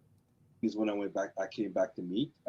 And Dr. Shafee, I just one day after being vegetarian vegan for 20 years, out of the blue, one day I got a massive craving where I couldn't even control myself, and it's like my body was calling for meat, and I just got up that day and I just went to the restaurant, and I bought like 2 pieces of chicken. And I think I went to a Haitian restaurant, I bought 2 pieces of chicken and rice, and that's how I started eating meat again. Yeah. that was it.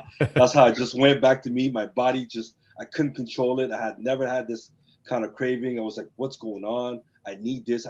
My body was just asking for it. I couldn't do it. Were you guys able to see that or hear it? Okay, so Elizabeth said she couldn't hear the audio. Yeah, so then the point I was making with him, that's that, you know, he was vegan for 21 years, but he wasn't cleansing. He wasn't doing lemon juice and distilled water enemas. He wasn't taking himself through a transitional process to eat less and less mucus forming foods. It's probably just a standard anywhere diet level, the sad vegan diet. And so he never transformed his physiology to make him incapable of going back to meat. And then, like he said, all of a sudden, one day, 21 years in, he has this insatiable appetite for dead animal flesh. I went through that in the first 6 months of my transition to never have it again. Within those first 6 months of my transition, I had that exact same experience, but it's a little different when you have it in the first 6 months of your transition or 21 years into doing something.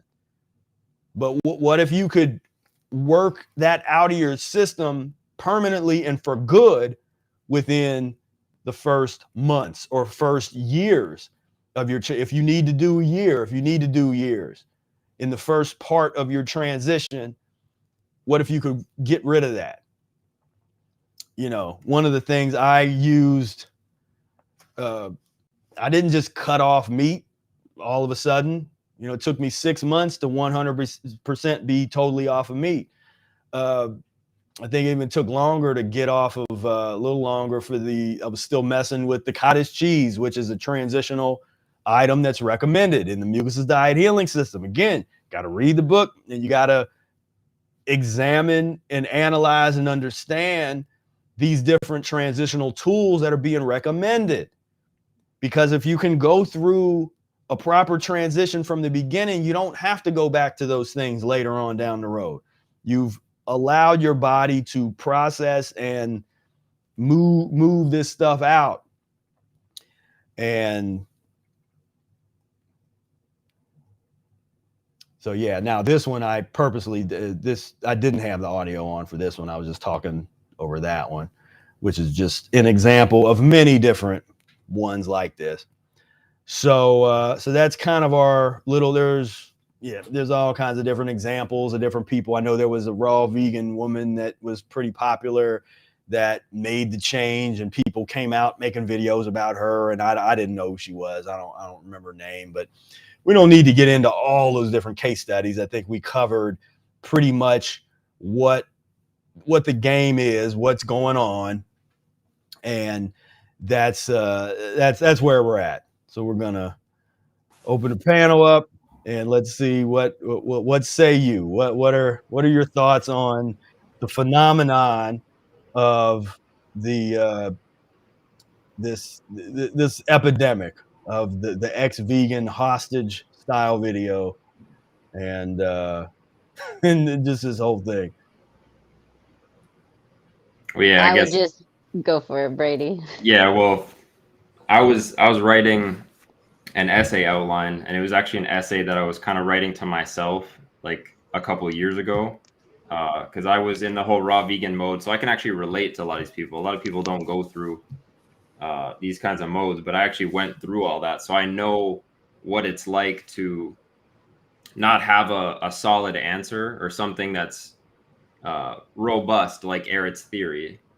And firstly, I'll say actually that the reason why I practice the mucusless diet healing system and the reason why I went in that direction is because no matter what you put up against it, it makes sense across many different contexts, and you can actually explain other theories and other ideas and almost anything through Eric's lens. So if you look at, what makes a good theory, and you actually just break that down, Eric's is top of the line. And if you break down nutritional theory or a lot of these other theories, they don't hold up very long. So what I was writing about yesterday and this over the last week is that, like, if you don't do, in Spira, you've been talking about this for years and decades, if you don't do enough studying, like, you really won't know what you're doing, and you really won't know anything about your body, anything about the mucusless diet healing system, and you'll be relying on beliefs rather than something rational. So the beliefs will be in nutrition, because you probably haven't studied that or investigated that either. Your beliefs will be in what other people tell you. So it'll be almost like hearsay. It'll just be people just giving you random information, and you'll be like, oh yeah, you know what? Let me try this keto diet or whatever. But that would be my advice to me in the past, is just like really check out the mucusless diet healing system, or whatever you're doing, and just like really study it to the max, because you don't have any experience up front, any personal experiential knowledge. You don't have any of that. So you're basically checking different things out, because like me, like I grew up sick, so it's like, okay, I got to look at different options and see what's rational and see what's going to actually get me results. Because that's another thing. A lot of people are doing this just with their head. They're like, you know what? I'm going to just do a grape fast for 100 days. And, this is going to solve all my problems. And it's like, well, wait a minute. If you're eating something like what I ate when I was growing up, if you're having Krispy Kreme donuts for breakfast, you might not want to be just going right to grapes, because you have no idea what's going on with your body. You don't know. And Trey, I actually read this exact quote in the Mucusless Diet, but Trey was talking about this the other day. You're almost like groping in the darkness. Like, you have no idea what's going on, and you're just trying to figure this out. So, that would be my like, I'm still pretty new to this, but that would be my advice to myself when I was going through all that random stuff, is like really study, and because like that's what I'm trying to argue right now, is that you can actually approach this just by evaluating the theories, and Eretz will come out on top because it will make sense in every way you look at it. And people think we just believe this and we just read it and it's like, oh, you know, like I'm just gonna believe everything Eret's saying. And it's like, well, no. I started practicing this and I was trying to like break Eret's theory in half, but I couldn't do it because I was actually getting all the results and it made sense rationally. The theory makes sense if you study it. And I don't know, Spira, I wanted your opinion on this because I don't think people understand what kind of studying it takes and what you were doing early in your transition that made you like impervious to people just coming up to you and trying to bring some nutrition nonsense to you, because people think reading is studying. So can you distinguish between just reading something and memorizing? So what's the difference between just reading a book and actually studying? So the study goes on different levels. So you have the experiential side of the study where you are experimenting with your body to see, let's test it out. Let's see if the theory holds up, and might there be some other explanations for a particular experience or a particular outcome? Sure, but you sit and analyze that. But you first take the theory as it is and say, okay, well let's examine it.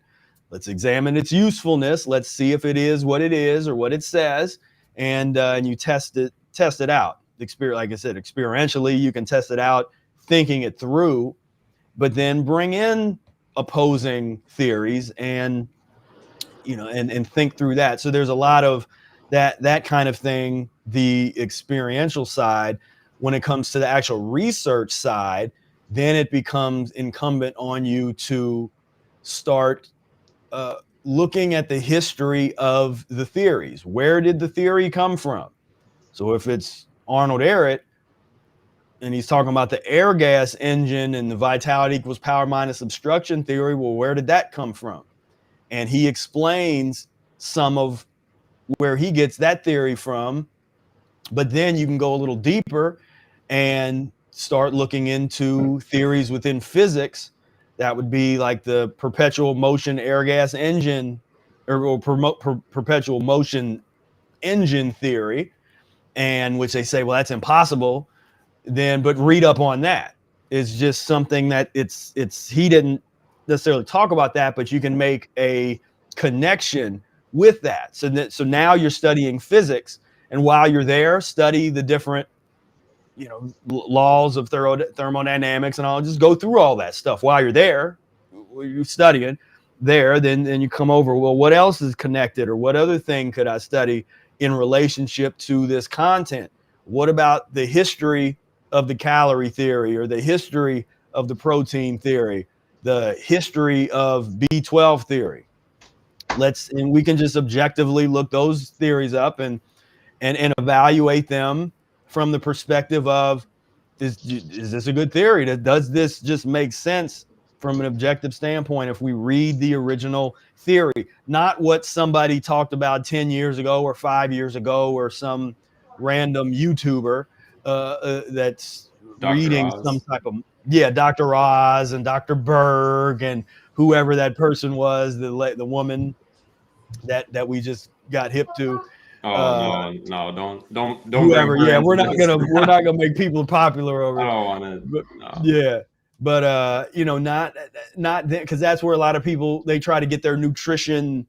It's like nutritional entertainment, edutainment, where it's the Dr. Oz. I need to repost. There's an old video I made and half of it's gone, but I need to repost that whole thing because it was just, that was the most bizarre thing to witness, where that was like literally like Arrested Development type of, everybody in the audience, these are grown adults, but they all seem to be like children, the way they acted and just the whole tenor of the thing. And then this was supposed to be like people, we're getting educated, Dr. Oz, all this great health education, and it was just so ridiculous. But that's that. You can't deal with that. Don't rely on us. That's what I'm saying. Go read Atwater for yourself, because once you have that background, then you can at least have an intelligent discussion where maybe you read Atwater's theories on calorie, and you were like, you might think it's genius. You might think, man, this is brilliant. I can't believe that there was such a brilliant man that ever walked on the face of this planet. I'm going to dedicate my life to promoting and making sure everybody understands Atwater, that you know, and you make a sculpture of Atwater in your, you know, in your town square type of thing. Like, well, but you got to know about him first. You can't be talking about calorie theory as if this is not a theory, and you don't know anything about Atwater, and you never read his book. You know, so and that's just one example in terms of if you're talking about the research. So like I said, you got the experience side, but then there's the actual research side of going back, looking at I talk about the history of the B12 theory in my book, Spira Speaks, and this general protein theory, and your Francois Magendie and Mulder. You got to know those guys. Like, if you're into this space, like people claim to be so into, I'm passionate about nutrition and I'm passionate about health, but you don't know about Francois Magendie. You claim you believe in the protein theory. You don't know about Francois Magendie. You don't know about the torture of dogs that help bring you the theory. So what are we talking about? You can't have an intelligent discussion about the topic when you don't even know nothing about it. You know, and I'm not saying I just read about it. Like, I'm not like, oh, the authority on the history of the No, it's like everybody should be general knowledge. This should not just be something like, oh, Professor Spira, he's read. No, you suppose already had read it. You know, like, we shouldn't even have to have this conversation. Like, that's something that should have already had been done, because you claim you believe in the protein theory, or you believe in these different vitamin theories. But you're getting your education and your programming and your conditioning about said nutrition theories from Frosted Flakes commercials. Your parents got it from milk commercials in the 50s. Go back to the 30s with radio commercials. You can find the way that they framed and constructed what became our modern concept of nutrition in those old advertisements. And so, but that's part of that. So that's part of the research. You know, it's like, well, why do we think this way? To actually break down and go trace your steps back. Why do I believe in nutrition theory as it's been presented to me? Because all I remember growing up was Tony the Tiger saying they're great, so that this is part of a balanced breakfast. What's that mean? Part of a balanced breakfast. What does that imply? What is that? Where's that come? Who defines what is and is not a balanced breakfast? What authorities are we genuflecting to in this commercial that's about high fructose corn syrup based food, candy, cereal that you're giving that is supposed to be for children? And we wonder why we have chronic bowel issues at a pretty young age, and we have chronic blood issues and sugar metabolism issues and all these different issues, when Tony the Tiger and Wheaties and Lucky Charms is part of a balanced breakfast. But like I said, do your own research. Don't take my word for it. Do your own research. That's all I'm saying. But that's to answer your question. That's what I'm talking about. It's a mindset. So yeah, you gotta have both.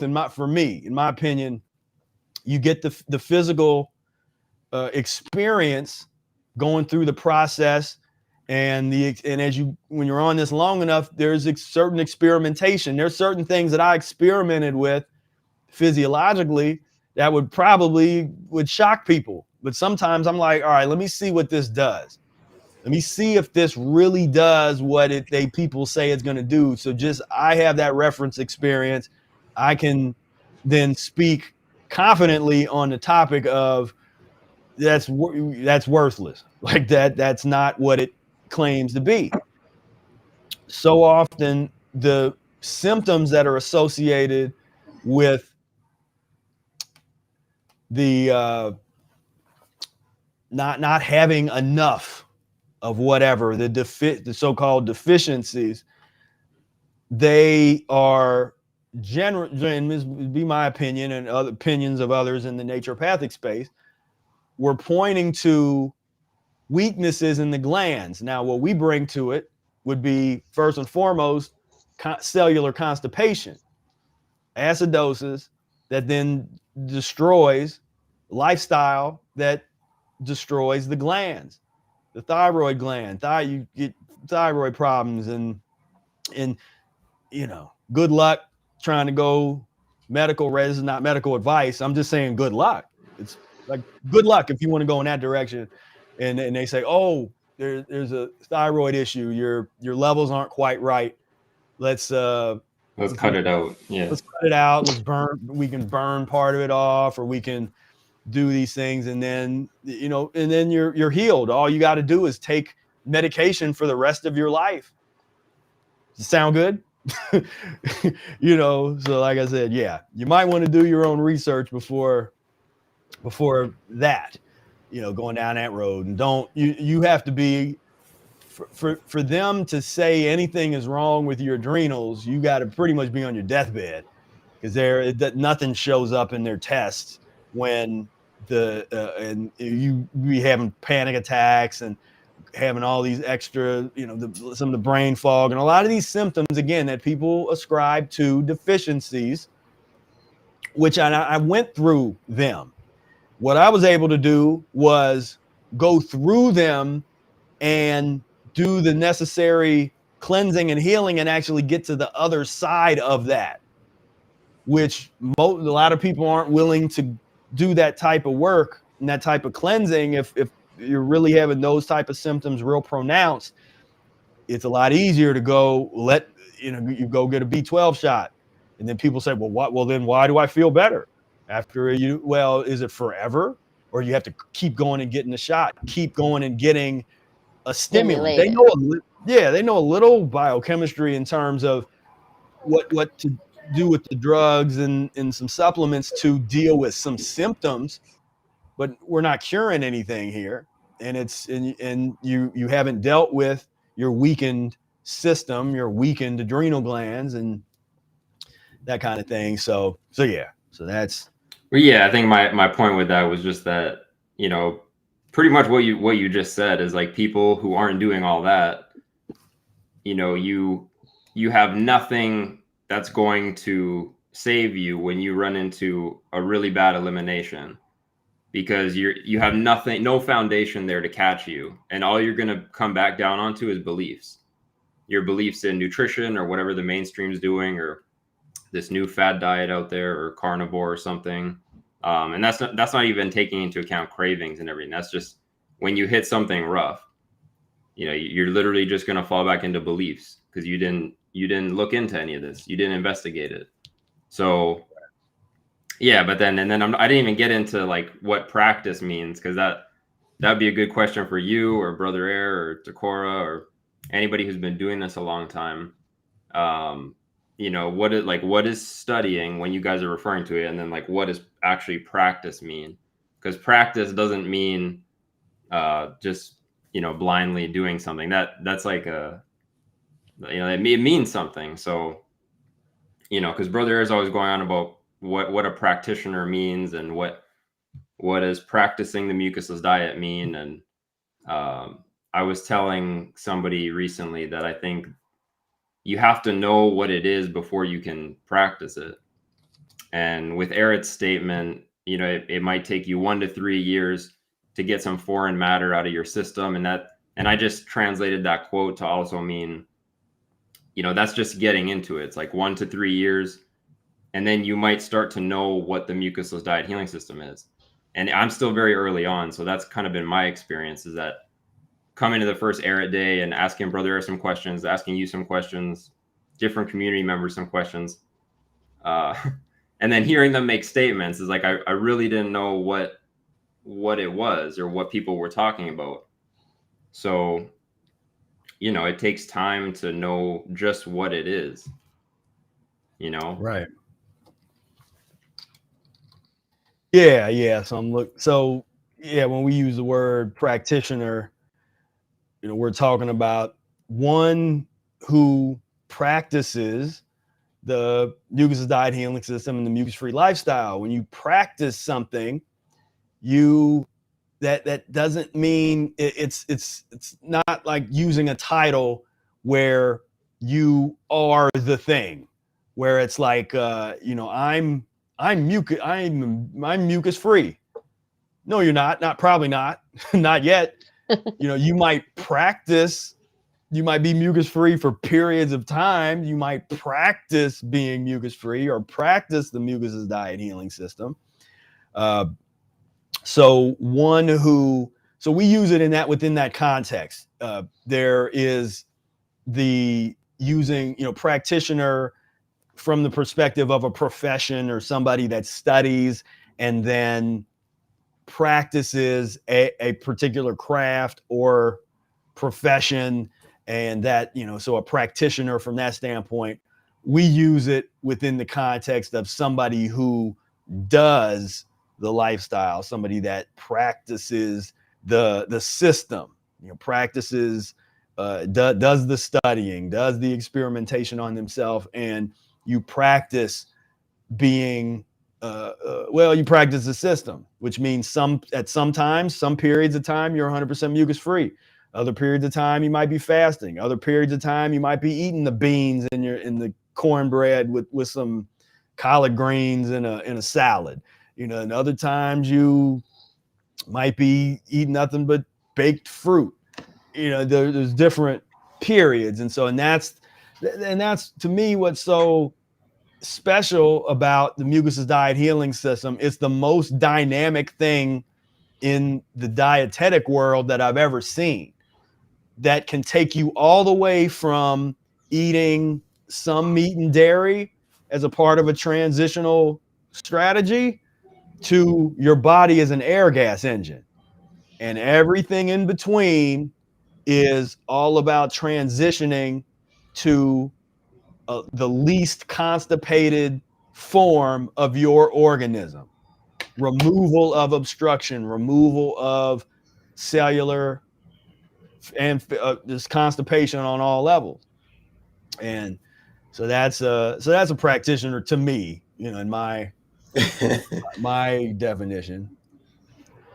So when I hear those like Brother Air asking people like if they reading the same book, or you know, like are y'all real like practitioners, like what comes to mind is just people who kind of, like Spira was saying, they follow the system but really just understand like the mechanics of the system and the importance of just the whole transition in general. Like I think that's the biggest part of the whole system, is the transition, just understanding like Eric says he's no longer in favor of long fasting.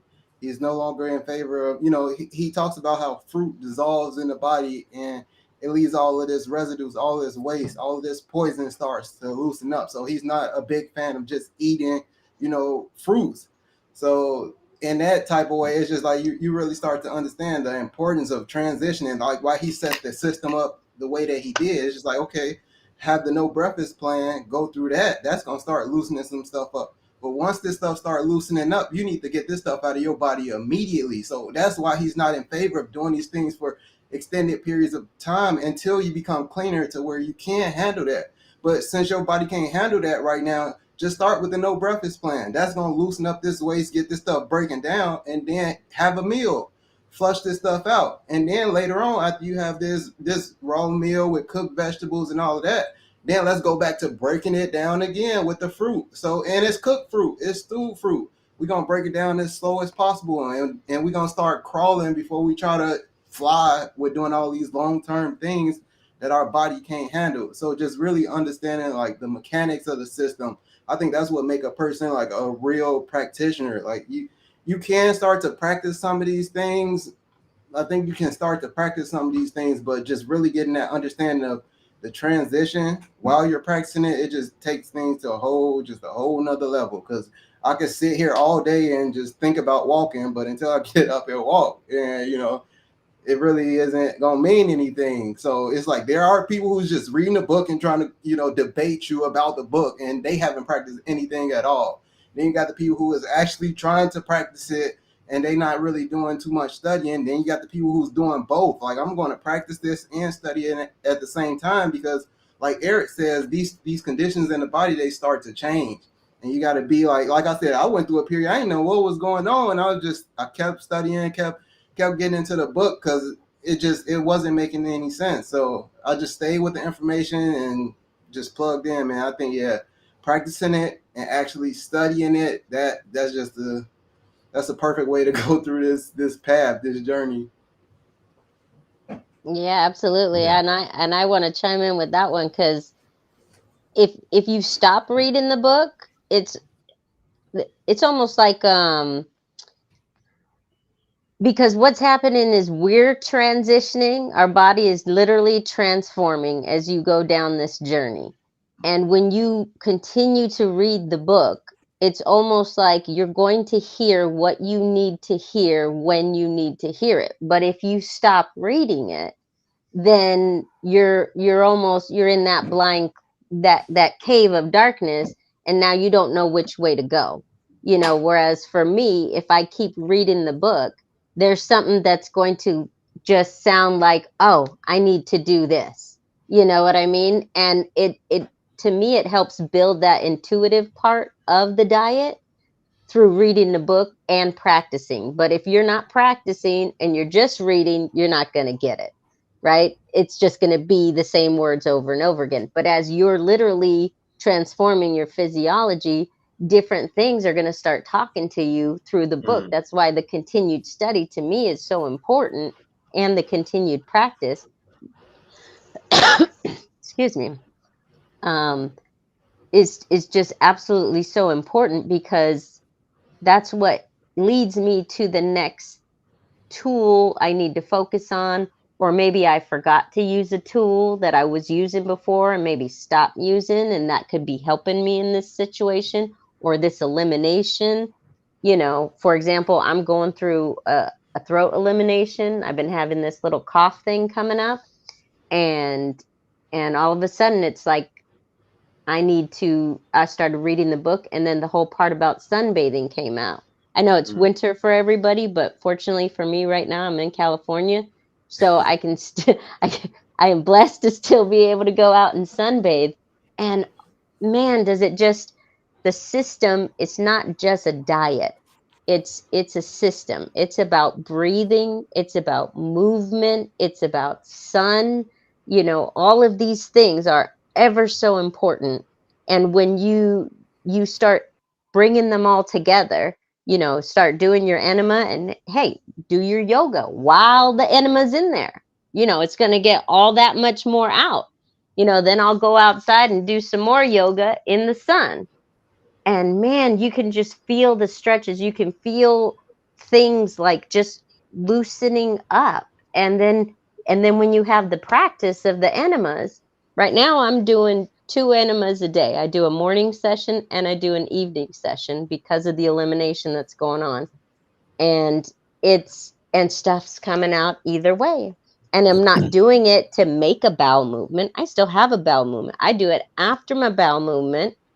And then there's like all this other stuff that comes out. You know what I'm saying? Like, how is that possible if you're not loosening things up? Things are coming out that wouldn't normally come out if you just say, for example, like you were saying, you do these fasts. You just all of a sudden you're like, hey, I'm gonna get healthy. I'm gonna start fasting. I'm gonna start doing, and then you don't poop for like 2 weeks of your fast. That's problematic. That's just literally recycling toxins in your system. And then you wonder why, oh, I'm getting dizzy. oh, I'm having all this stuff, because like you said, the eliminatory avenues, which are the colon, the skin, the kidneys, they're not open, and it takes time to open them up. It could take years of eating the salads, doing the enemas, but if done properly to your own physiology, which you have to do your own research, you have to work on this with your own body. What fruits make you feel, what basically what is a uh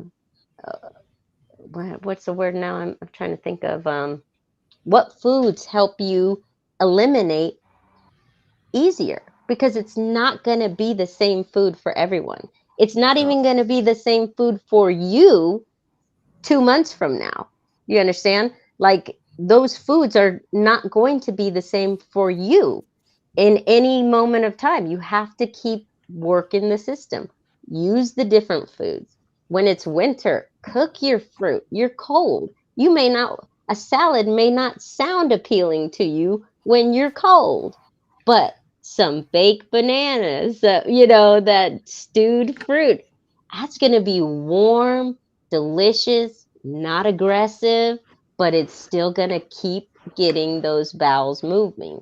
And that's what I think happened to, like, this gentleman that you were showing, 21 years of being vegan, and then you can just go back to eating meat. If you're working this system, that wouldn't even be possible. Like, I cannot literally digest a potato. Like, I was addicted to potatoes. I can't, it won't go down the throat. You know what I mean? I feel it stuck. And because I've gone back and tried to eat it again, because I'm curious. I want to know what's going on. And These things we all do that. That's like and there's literally nothing wrong with it. something It that we just all proves do it to that, me. where we're like, okay, I haven't eaten this in a while. Let me see what this does. And you Yeah. eat it and you're like, oh crap. Oh, wow. I did that to You know? chocolate milk, not cow milk, like oat milk or something. And I could feel the stimulation. Like, that was like like a coffee shot, and I'm like, wow, that's definitely highly, highly, highly stimulating. And I can see why people would get addicted to it, and why it would cause fatigue later, and all sorts of things. But I'm curious. I want to see when you take something out of your diet and you reintroduce it, you really get to see what it has been doing to you chronically over time. And that's the interesting part about the diet for me. Like you said, taking it out, because once I started taking that stuff out, and then I would bring it back, like avocados, for example. Whenever I eat like avocado, that whole little guacamole type of thing, I just feel like immediately, like, it's cutting off all of the oxygen to my brain. Like, no, I'm serious. It's like I have to stay far away from that, because that's what it feels like. It feels like it's blocking everything, and I'm just like, what? And I don't experience that with like a lot of things, but like I said, that one specifically, it's just like, yeah, I can't do that one. And then with the potatoes, I had early on in my transition, I brought those back, and then I started like feeling them in like specific areas, like in my back and stuff, and I'm just like, oh my god, like I didn't know that was causing me so much pain until I got That off was of it causing and me tried to like bring that it back. mid back pain. I Yeah, was like, what is that? I don't remember feeling that for a while now. But it's so That stuff interesting comes how right it on pops up back. Yeah. quick too. Like don't it doesn't take days of eating it for it to show yeah. up. Yeah. And I just brought up, so to even get more clarity. So it's interesting here, and this is again an example of this studying that we're talking about, or the kind of research that you should just do automatically. And I feel that way because I do it automatically. And then people were like, yeah, but you're Professor Spira. But I'm like, yeah, but do it too. Like, everybody should do it. So if you just look up definition of practitioner, and you just look at the general definitions, they almost always privilege the profession-based version or variant of it. A person engaged in a practice of a profession or occupation, a medical practitioner. That's pretty consistent in terms of what they feature. But what if you look at the history of the word? Have you ever thought to do that? Look at the history of all these words. Etymology. What's the original sense of the word practitioner? One who acquires knowledge from actual practice. Now we're getting somewhere in terms of how we actually naturally use the term, which is a natural outgrowth of, we didn't first go research and look it up and then like, oh, we're going to use this word. It's a natural cultural outgrowth of the community. But what we're doing is using the term in its original sense, one who acquires knowledge from actual practice, one engaged in the actual practice of an art or profession. You know, that's from the 1550s, but 1540s, one who acquires knowledge from actual practice. So that's from a real basic. If a practitioner of the mucusless diet healing system is one who practices the mucusless diet, and you get these real basic, online, Merriam-Webster. Even if you look up practice, though, like, one who carries out or applies to do or perform, often, customarily, or habitually, none of it has the same level as, to me, is when you get into the actual etymology, that basic. Then it was later when it would be someone who practices both medicine and surgery, getting into that kind of thing. If you look at practice, practical aspect or application, originally especially of medicine, but also alchemy, education. So then the practice of a particular discipline. So that's where that's coming out of, the practice verbiage here. It largely displaced the older word practic, which survived in parallel into the 19th century. From early 15th century, it began to be assimilated in spelling to nouns and is, with the ending in is. So that's interesting. Practical aspect of doing something, method, practice, as opposed to theory, practical knowledge or experience, also an applied science, practice or usage, directly from medieval Latin practica, accomplishment, practical knowledge, originally from the Greek praktikiki, whatever, of or pertaining to actions concerned with action or business, as opposed to theoretical.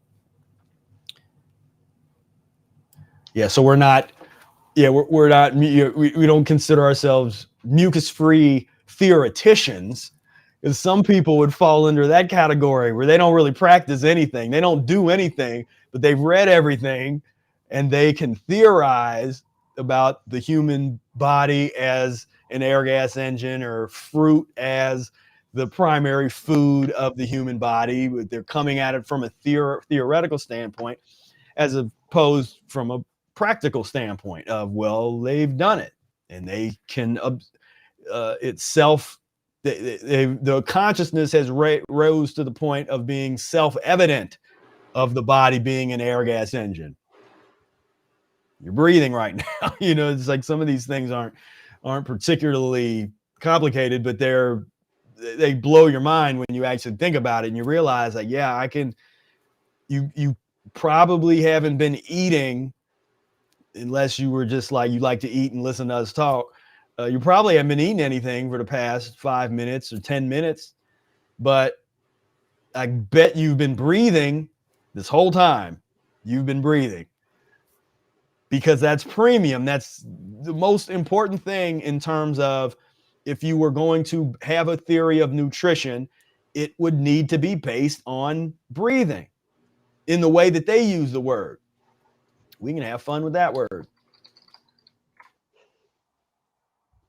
Again, these 1550s, that was a big you know, we get 1400s and the 1500s in terms of the cultivation of the English, modern day English language. And so you see a lot of these words, if they come from Latin, a lot of them come from either Latin or Greek, and or Latin then Greek. There's a couple different pathways. Act or process by which organisms absorb their proper food into their systems and build it into living tissue. So we're talking about, and that's interesting to know that that's an original conception or an early conception of this concept, because this concept of like creates like is still kind of fundamental to much of this nutritional concept of this if you eat, because that's like the, you know, that liver king type of, you know, you eat liver, it's going to enhance your liver. If you eat you know, whatever constituencies, then you put that in your body and it replenishes, and the theory of your body being made by such substances. But again, the people's horrible diets actually prove the theory of the body as an air gas engine. Because if we needed dead animal flesh for our body to produce and grow its living flesh, which is that's a harebrained theory in itself, but let's go with it. So if that was required, then the person that eats nothing but macaroni and cheese and literally lives on nothing but macaroni and cheese wouldn't be able to survive for any length of time. The person that eats nothing but that's on an all Doritos diet wouldn't be able to survive. Just as the person that eats nothing but fruit wouldn't be able to survive any length of time, any, you know, reasonable length of time. The person that does you know, the 40-day dry fast, as Brother Air did, we don't promote that or recommend that. We're talking about a long-term practitioner that went through the peanut butter and jelly on toast phases, that went through the white potato phase. I think he went through the peanut oil white potato. Again, I probably shouldn't even mention that. Don't do that. Don't try that. We're not saying that you need to go mess with that. That was something that he did. I didn't even mess with that thing. I stayed away from the white potato. Well, it's not raw, so they're not, don't worry about that. They're not going to be doing yeah, that. they're not going to work. Right. But, you know, that's the thing. It's just this nutrition theory. It's so antiquated. It's, you know, it's fascinating how it's just still here in its current form. And it's just people, like I said, they take it. If you want to, you can take it and make a keto argument. You can make a carnivore paleo argument. You can make an Atkins argument. You can make a starchitarian, the people that are the white potato starchitarian people. You can make that argument. You can make 80-10-10 type of argument. You can make a raw till 4 argument. You can make a milk diet ensure a liquid diet. Drink ensure has all your proteins and all your stuff you need in it. You can make an argument there. All of those different things. People that eat nothing but cereal. I mean, you could find any deviation. If you look it up, you could probably find it. People that eat nothing but cereal, people that eat nothing but processed foods, people that eat nothing but fast food. All of those variations are here.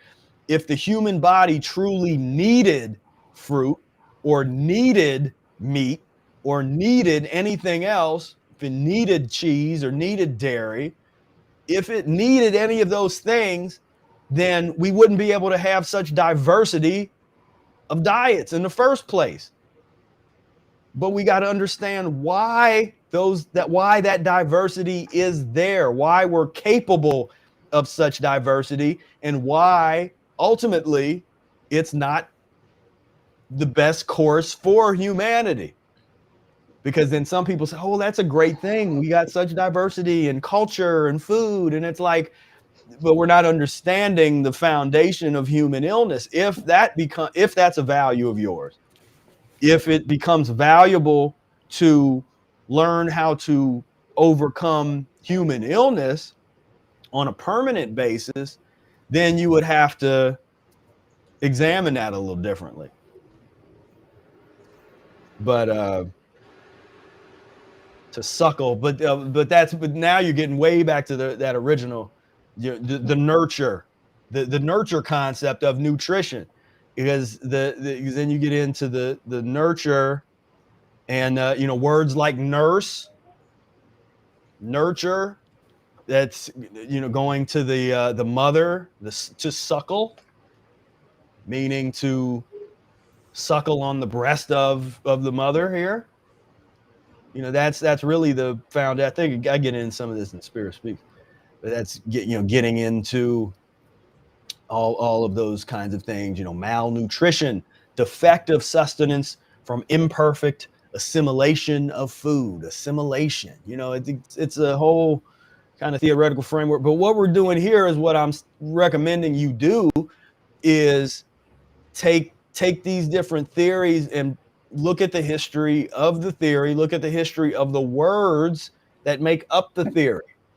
It's not enough to just look at the history of the theory, look at the history of the words. And you start to get into you start to really put stuff together and be like, okay, nurture. I mean, I used to do this. I just would sit and I would call it like my etymological safari, where you just kind of go through and different related words, and you can be like, oh, that's interesting. Nurse, what's the wet nurse? Because that was the original, to nourish. Wet nurse, woman who nourishes or suckles an infant. You have the tradition of the people don't know that history of the slavery, but that goes back further. But that was a wet nurse slaves in the United States. You'd have certain women that'd be the wet nurses. So the white baby would be sucking on the breast of the black slave, getting their nourishment. Nurse. These concepts, putting all this stuff together. That's suckles, nourishes. The idea of a female servant who has care of a child or children, one who protects, or that which that nurtures, trains, or cherishes. So the modern day concept of a nurse, that doesn't even show up until 100 years or however many years later, in the 15th century, 1500s or 16th century, right there. So you're dealing with, again, people don't know this stuff. They don't know where these words come from. They're just using these words like they're laws. And it's like, but you don't even know. Nurse isn't even like, this hospital nurse is not nurse. It's one who nurtures. And where's nurture come from? We're talking about a baby suckling from the breast. We're not talking about a baby suckling from a cow nipple, not a human baby on a cow nipple. We're talking about a human baby on a human nipple, or a cow baby on a cow, species specific. Well, Spira, I even put Aristotle into the syllabus for this coming book club session, because you can trace nutrition back to like Aristotle's books. He has whole chapters on nutrition, but it has the same meanings that you're talking about here. And I thought that was really interesting. So then I'm like, okay, how far do the notion of consuming something for it to add to your body and become your body, and this whole sustenance nourishment thing, how far back does that go to where we need to be eating stuff? And like you were talking about Atwater and things, like it goes back farther than that, but it's still just as ridiculous when you go through whatever the Greek philosophers were saying about nutrition. Right. And then you go back and study, well, where did Greek philosophy come from? And I don't even want to go down that chapter, but there's a lot of theft and a lot of death Oh yeah. involved in even Greek philosophy, which Yeah, isn't yeah, yeah. A lot of is not really Greek philosophy. No, yeah, no. There's a lot of burnings, a lot of you know, Yeah, I was telling my mom the a other little bit of day, I've plagiarism. a lot of plagiarism. I mean, yeah, just I've never enjoyed studying history until I started studying history with this level of consciousness and actually knowing and seeing, looking at things with that skeptical scope and really digging in and going back, well, where did that come from? And where did that come from? And who said, and does this even make sense? Could Aristotle have written all of this in the period of time that he was even alive? Like, is even physiologically possible? And then some things start to the loopholes start to show up, and the research starts to make sense, and it gets fun. It gets fun. I love it. Yeah. Yeah, now we're getting something with the word nourish. Now you're going further back, 13th century, to supply with food and drink, feed, to bring up, to nurture, promote the growth of, development of, raise, bring up, nurture, foster, maintain, provide for. Now that's it's like now we're getting somewhere. Like now that starts to make, like, the further back you go, to me, now it's starting to make more sense. Like, well, yeah, nourish, okay, supply with food and drink, or to feed.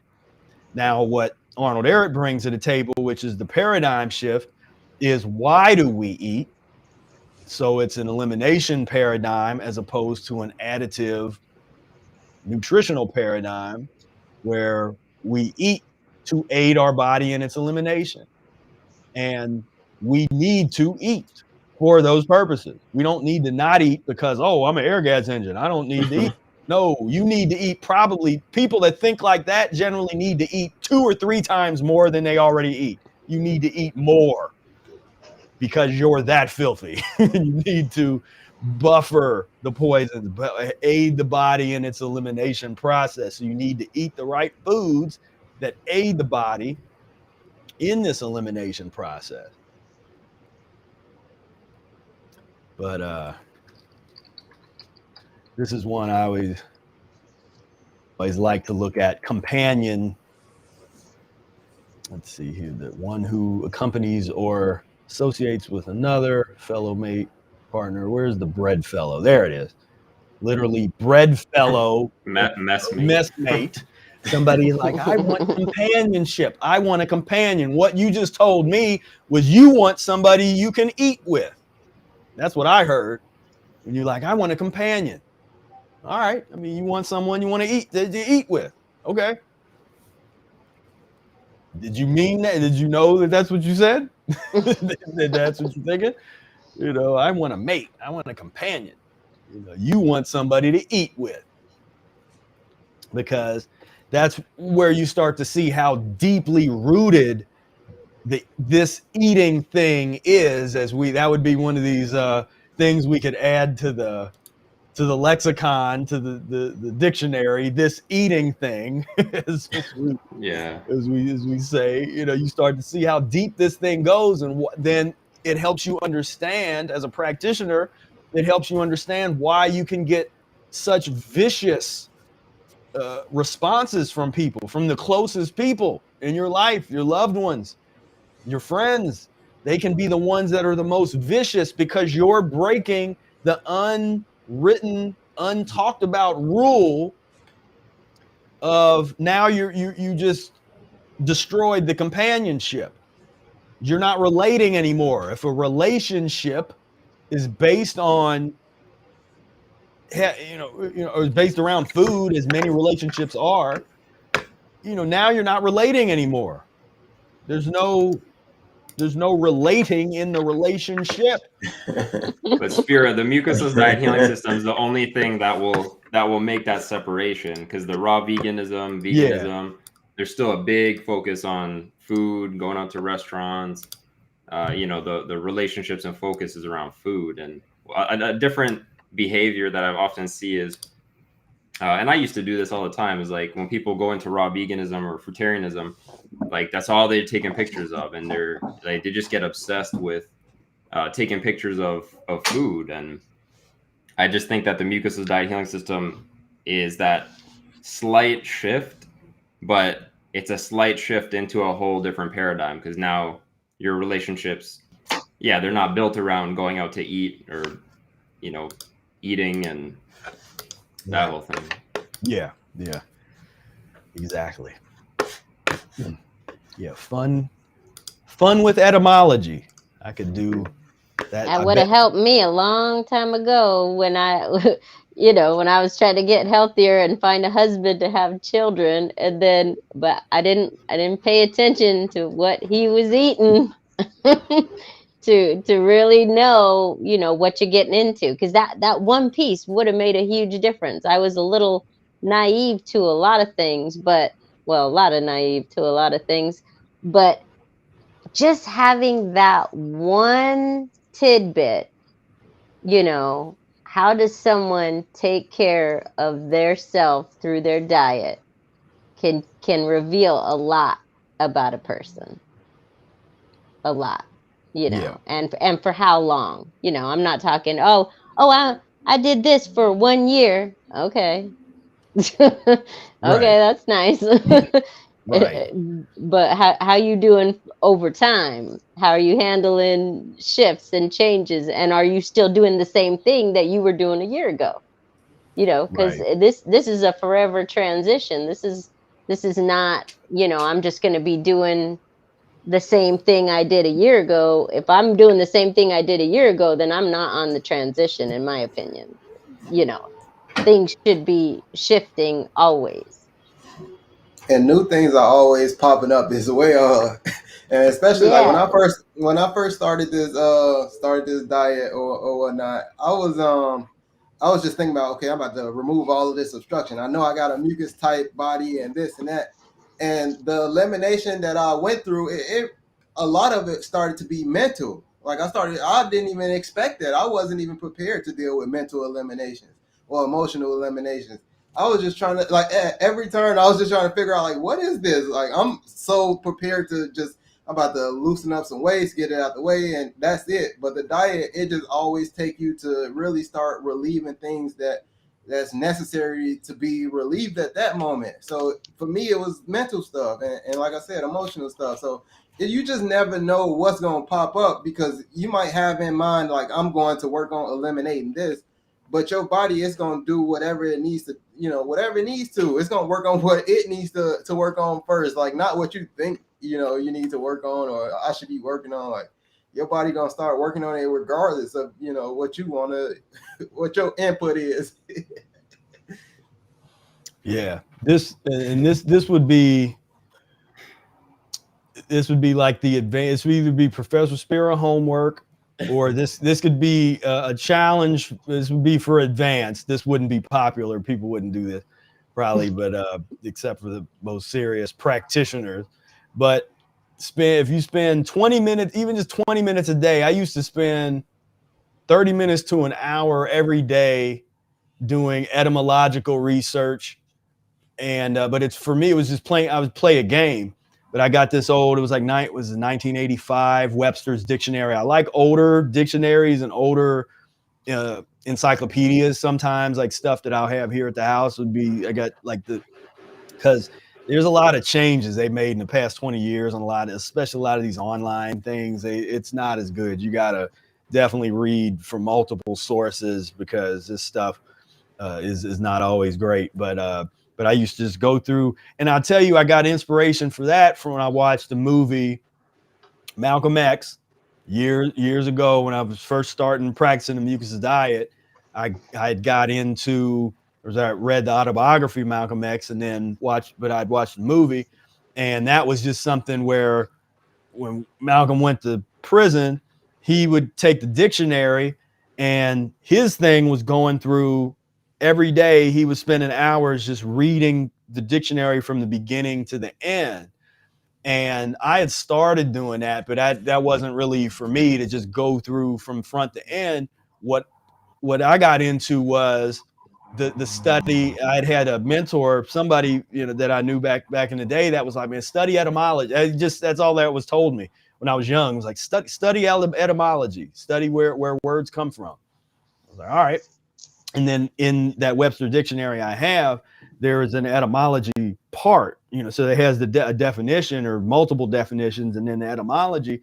So I would just sort of kind of like choose your own.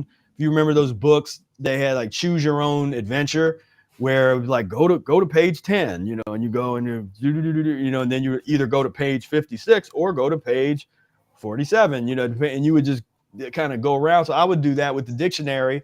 And so I'd take a word like disease, and then be like, okay, discomfort, inconvenience, distress, trouble, lack or want, discomfort, distress, sickness, without, away, ease. So to be without ease, you know, so I'm just kind of going through.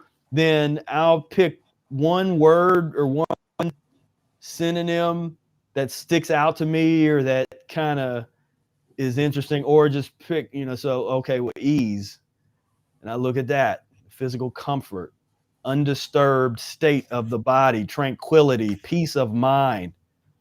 You know, if you don't investigate the word, you know what the word means on a surface level, but tranquility might not have come to mind. And the phenomenological experience. See, we up here now, we getting all ecology, and you know, phenomenology is it's an academic discipline, but this theoretical framework, the experience of something, you can check it out. But that certain words bring about certain emotions, you know, certain feelings, you know. So for me, tranquility, peace, peace of mind. You could go down that road. So I started with disease, and I went, okay, ease. What about the etymology of peace? How's that relate? What's that? Freedom from civil disorder, internal peace of a nation. So this is interesting. We got this initial political mid 12th century political definition, but we go back a little further, and we get compact agreement, treaty of peace, tranquility. There's that word again, tranquility. That might be interesting to look up. Absence of war, to fasten, which is the source, to covenant or to agree, perhaps on the notion of binding together by treaty. Modern friendly relations between people, the sense of spiritual peace of the heart, soul, or consciousness, freedom from disturbance by the passions, as in peace of mind. It's from 12th century. So we're back, you know, that's back then. The sense of state of quiet or tranquility. It's by 13th century. And then you can, you know, read all this, but you see what I'm doing. It's I would sit here and just really read through, and you read and contemplate. You know, it's a different type of reading. You know, when you're really studying, because you're thinking. You're not reading to be told what to think or how to think. You are actually doing the thinking yourself and putting some of these things together. Like, okay, so tranquility, that word has been in both of these. From ease, we started with disease, to ease, to peace. Now tranquility was in ease and peace. So let's look at that. 14th century Old English, peace and happiness. So we're back around to peace, quietness, stillness, serenity, quiet, calm, still. Semantically vague. Be quiet. So what's fun is on some of these, where you'll go on this long journey, and it'll bring you back to like peace, or here, or it would bring you all the way back to ease or disease, or where you just make this big circle, and that's kind of fun. Quiet, calm. What does that? Have you ever just sat and contemplated and thought about calm for 5 minutes or 20 minutes or 30 minutes, or have you meditated on the word calm for an hour daily, for an hour for a week? This is the kind of stuff I used to do. I'd take a word that said something to me, and I'm coming out of a creative writing. I have a creative writing certificate and from University of Cincinnati. I'm authorized to write poetry and talk about novels and creative writing things. But that was part of to actually meditate, to not just try to do all these out of body travels all the time and all these, the bioneural things and all that. That stuff is fine. But why don't you just contemplate something, sit and think about something for an hour? Think about the word calm. What is that? Because when you think about it, then you feel like, well, what does that feel like? What does calm feel like? What is the experience of calm? What is the phenomenology of calm? Windless, without motion or agitation, of a wind, light, gentle, perhaps via the calm, tranquility, quiet. This just gets you deeper and deeper into core concepts of whatever it is, because a lot of these concepts, all this stuff is based on words. Our whole existence and the way we think, and it's all words. And so to study like this and get down into the heart, you don't need somebody to come in and get, you can figure a lot of this stuff out yourself. Then when you get together and you talk with somebody, or you do get with a professor that'll go over some of these things, and it's like, oh, the lights start going on. But this is a great. So this is my homework to you. Spend 20 minutes a day doing. You know how much more intelligent you can become in a month. You do this kind of thing for 20 minutes a day. How many you get exposed to so many new words. Then the next thing is, well, then try to use a new word that you just learned in a comment on Facebook or something, or use it in something you write. Don't be write LOL all the time. Use a new word. Study. All right, that's enough. That's enough. My studies soapbox, But I've always wished that more people did that just more people thought like that and studied like that, because it shouldn't be something that is reserved for people in academia or some kind of smart people or whatever. It's like, no, you're smart. Start doing this and you'll become smarter than everybody around you, because no one else is doing it. Is doing this type of studying. Like, you could, in a month, you could be on a whole different level, just in terms of having really gone through and processed these ideas. Words as ideas, because that's what the power of these words, because they're simultaneously ideas that trigger certain feelings and emotions in us.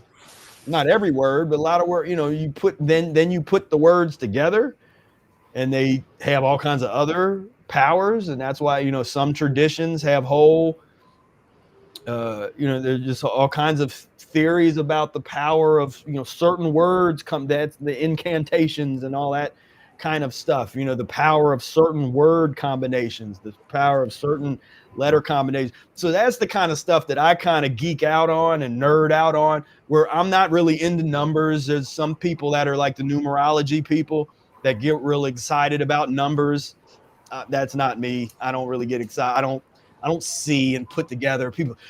They'll be like, man, it's 6, 6, 5, 4, 7, 8, 9, 10. I see it. I saw a license plate that said 6, 7, 8, and then I looked at my watch and it was 6, 7, 8, and it's like, I don't. I'm into words, and I'm more into words. Like I get geek out like that with words and definitions and letters and in that, you know, the meaning of words, because that's, to me, that's more fundamental, you know, in terms of the way, because the way that our consciousness derives, because consciousness is coming out of words, you know. And then I know there's studies of people that couldn't hear, you know, that's a whole other thing where you can get into that neuroscience and stuff of, you know, people that were born deaf and born blind, and, you know, kind of the way their brain develops and things. But for most of us, there's some kind of relationship to language that's happening, you know, and that's like all the Noam Chomsky type of his old research, you know, it's that kind of thing of really understanding if you want to have a conversation about consciousness, that's not just regurgitating what every philosopher ever said about it, or every neuroscientist or whatever. You can go through the process of figuring out yourself by contemplating and thinking through. I mean, can you remember the first word that you learned? Or what's the word, like, if you think back, what's the first word that you remember? You know, some people can remember the first thing that they saw, because I had a good friend of mine that was able to, they remember things when they were a baby. Like they had this ability to where they remember, like, literally still in their mind, they can bring up the recordings in their head of when they were an infant. Like I don't start really remembering things until I got some hazy memories of like being 3 or 4 years old, but really about 4 years old, and I can distinctively remember things and certain scenes and the way stuff looked. But that's interesting to me, you know, because some people have those people are often visual learners. If you have that type of visual acuity and you have that ability to really remember stuff on that level.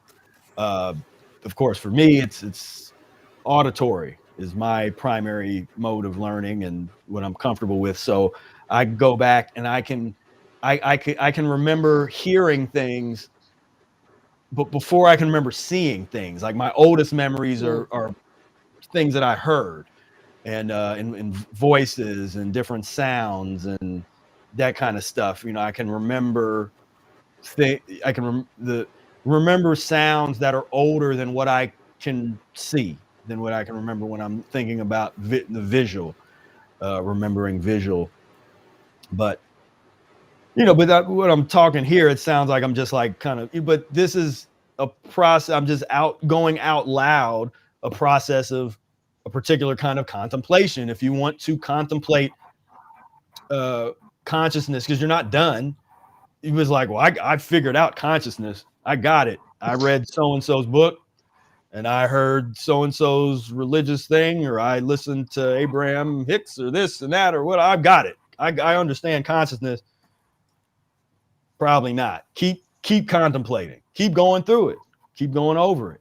And new revelations pop up as to what is this thing about? You know, what is this thing called consciousness? Why? What's going on here? You know, and to never think you have it together. Like, go back and keep.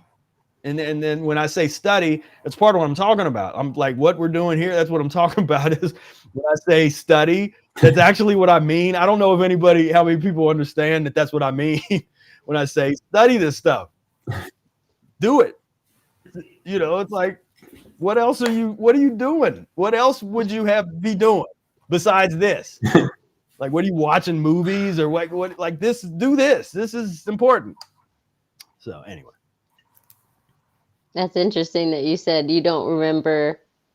You remember hearing things before you remember, like seeing things. I remember feeling things before, like I could tell you how I felt or how a certain circumstance felt. Like and sometimes it'll be difficult to say in words, but I'll know exactly the feeling. So I don't know if that maybe that's what's guided me down this path, I feel, because it was almost like a intuitive feeling that I just had to keep following, knowing the direction it was headed, but I had to like feel it like through my gut. Well, I don't know. are you a more kinesthetic learner where you kind of learn through doing or feeling and Yeah, that I kind of have to thing? do Yeah, it. so Like people, I intuitive. just have to jump in and do it. They're like, "Oh, you got a plan, you got to this." I'm like, "No, I need to do it." And then it all makes sense to me. Like, Right, right. then it all starts clicking. But yeah, that's interesting. Yeah. So I had to just jump in and do the mucusless diet so I could figure it out.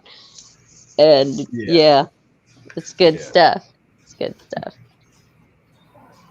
Then the reading came in, then all the other things, the auditory, the studying. Now because I started practicing, those other things unfolded and I can incorporate them and use them in the practice. But if I would have jumped in from a different perspective that wasn't, authentically me, it wouldn't have worked. Right. So that's why everybody's story is so interesting, because everybody finds it differently, and everybody who either sticks with it or doesn't usually has to do with that, Right. or do with the lack of practicing. In my opinion, that's why somebody might fall out, because it's the practice that's going to keep you in. Yeah.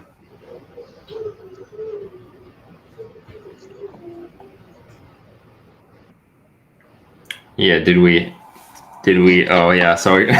Read my mind. Did we answer the questions regarding the raw vegan to carnivore? Oh, I remember this guy. He was popular a while back. Yeah, That's fair, yeah. the guy. Whereas he was going, his thing was he was going to vegan events and eating raw squirrels in front of people and just eating like that was his version of some type of a protest where he'd show up eating a raw squirrel at a vegan event, where it's like, okay, all right, buddy.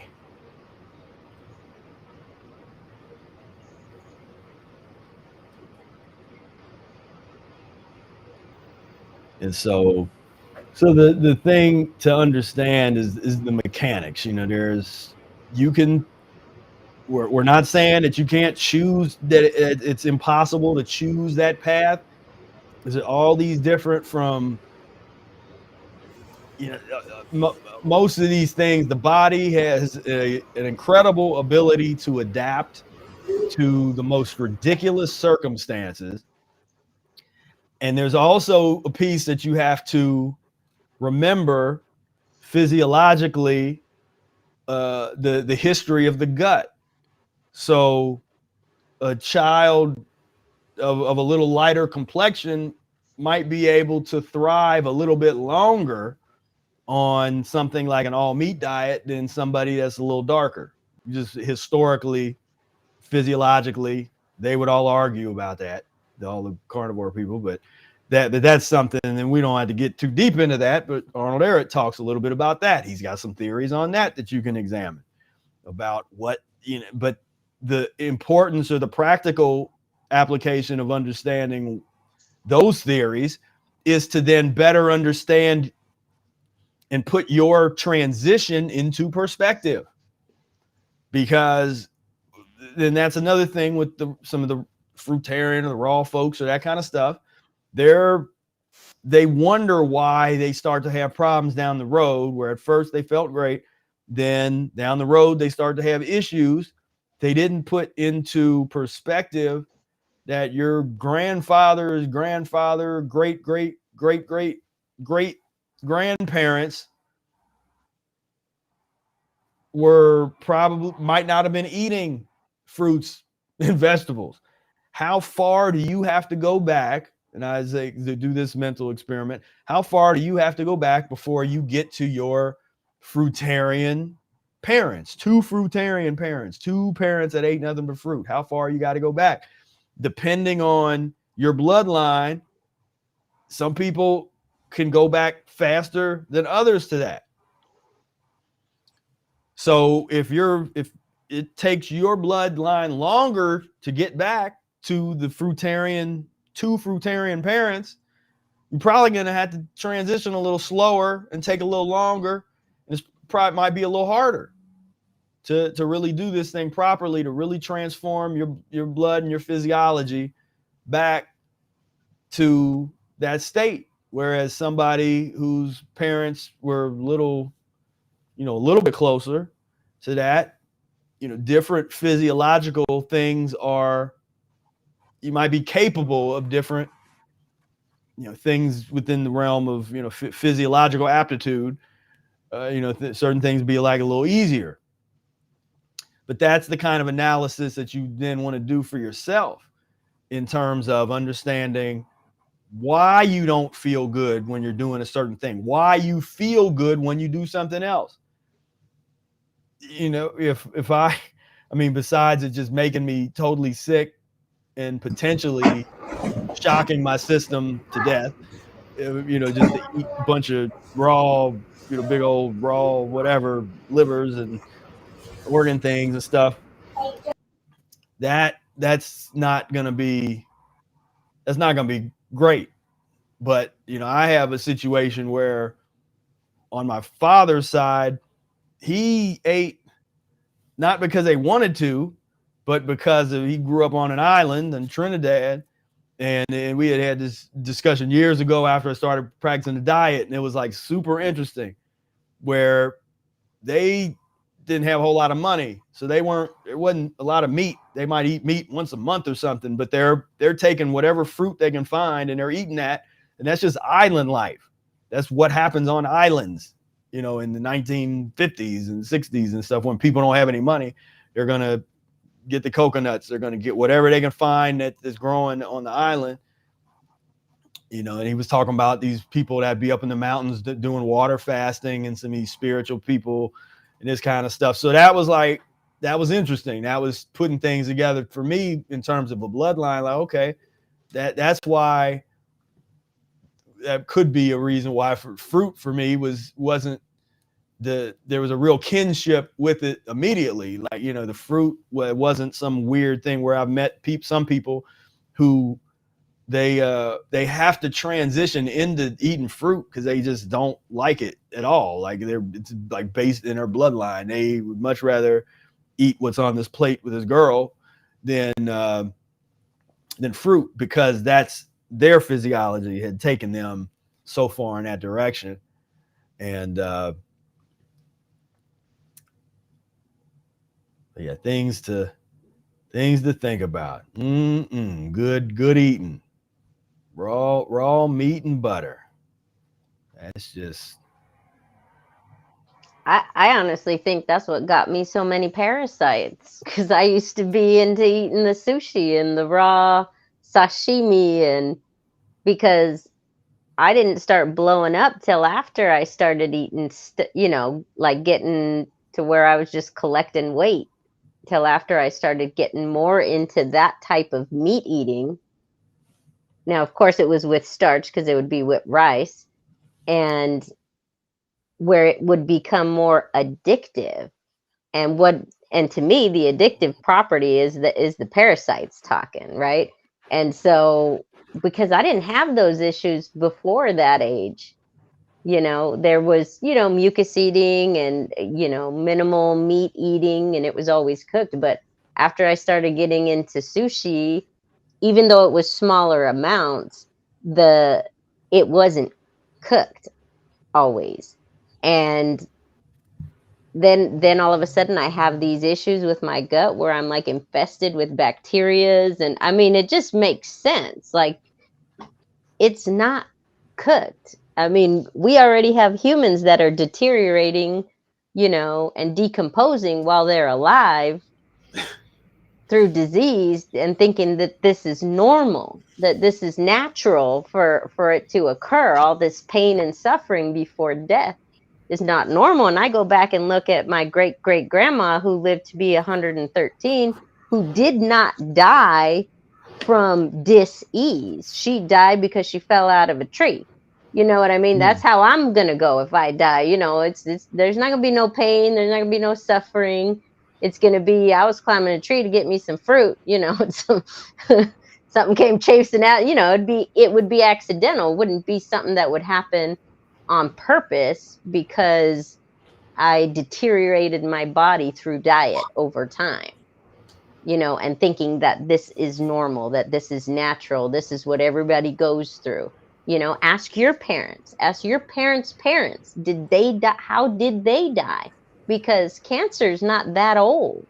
Mental disease is not that old. You know, ask them to look at their old, you know, pictures. You won't see that many obese people walking around. I remember my mom showing me a picture in Mexico of, you know, just a regular picture downtown, you know, all the people walking. You might see one person who was slightly overweight, one, you know, that is, you know, old people's home, that wasn't normal. There was no old people's home. The old people were out there still doing everything. And I remember my grandpa, he was out doing stuff. He was in his 80s, 90s, and he was, let me go trim the trees. Let me go do this. Let me go do that. You know, he again didn't die of disease. He died of, you know, a bus accident, things like that are just, you know. But ask your parents, ask your grandparents, if you're lucky to still have them, look through old photos, you know, because that's going to tell you the true story, because they'll tell you any story you want to hear on a video, on this, on that. You know, you can't believe all that stuff. You've got to do your own homework on your own family, on your own, you know.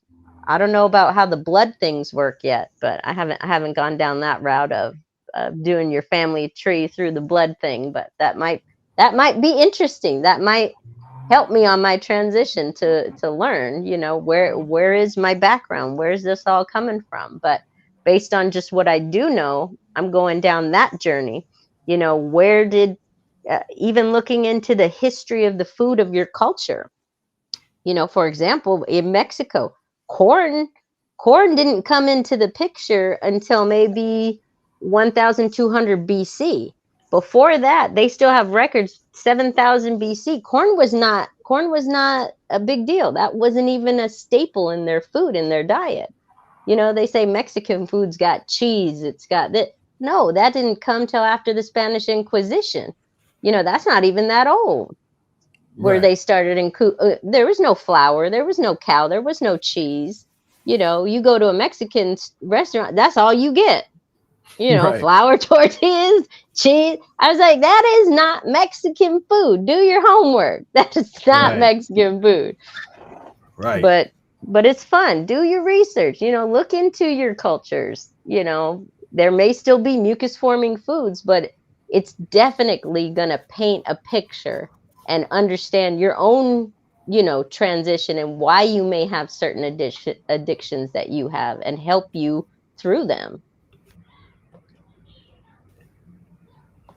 Yeah. And this answers a lot of questions where Mucus diet, Eric offers vitality equals power minus obstruction as a theory. And here he says, the reason a one-sided meat eater can live a relatively longer time than the vegetarian starch eater is easy to understand after having learned lesson 5, the vitality equals power minus obstruction.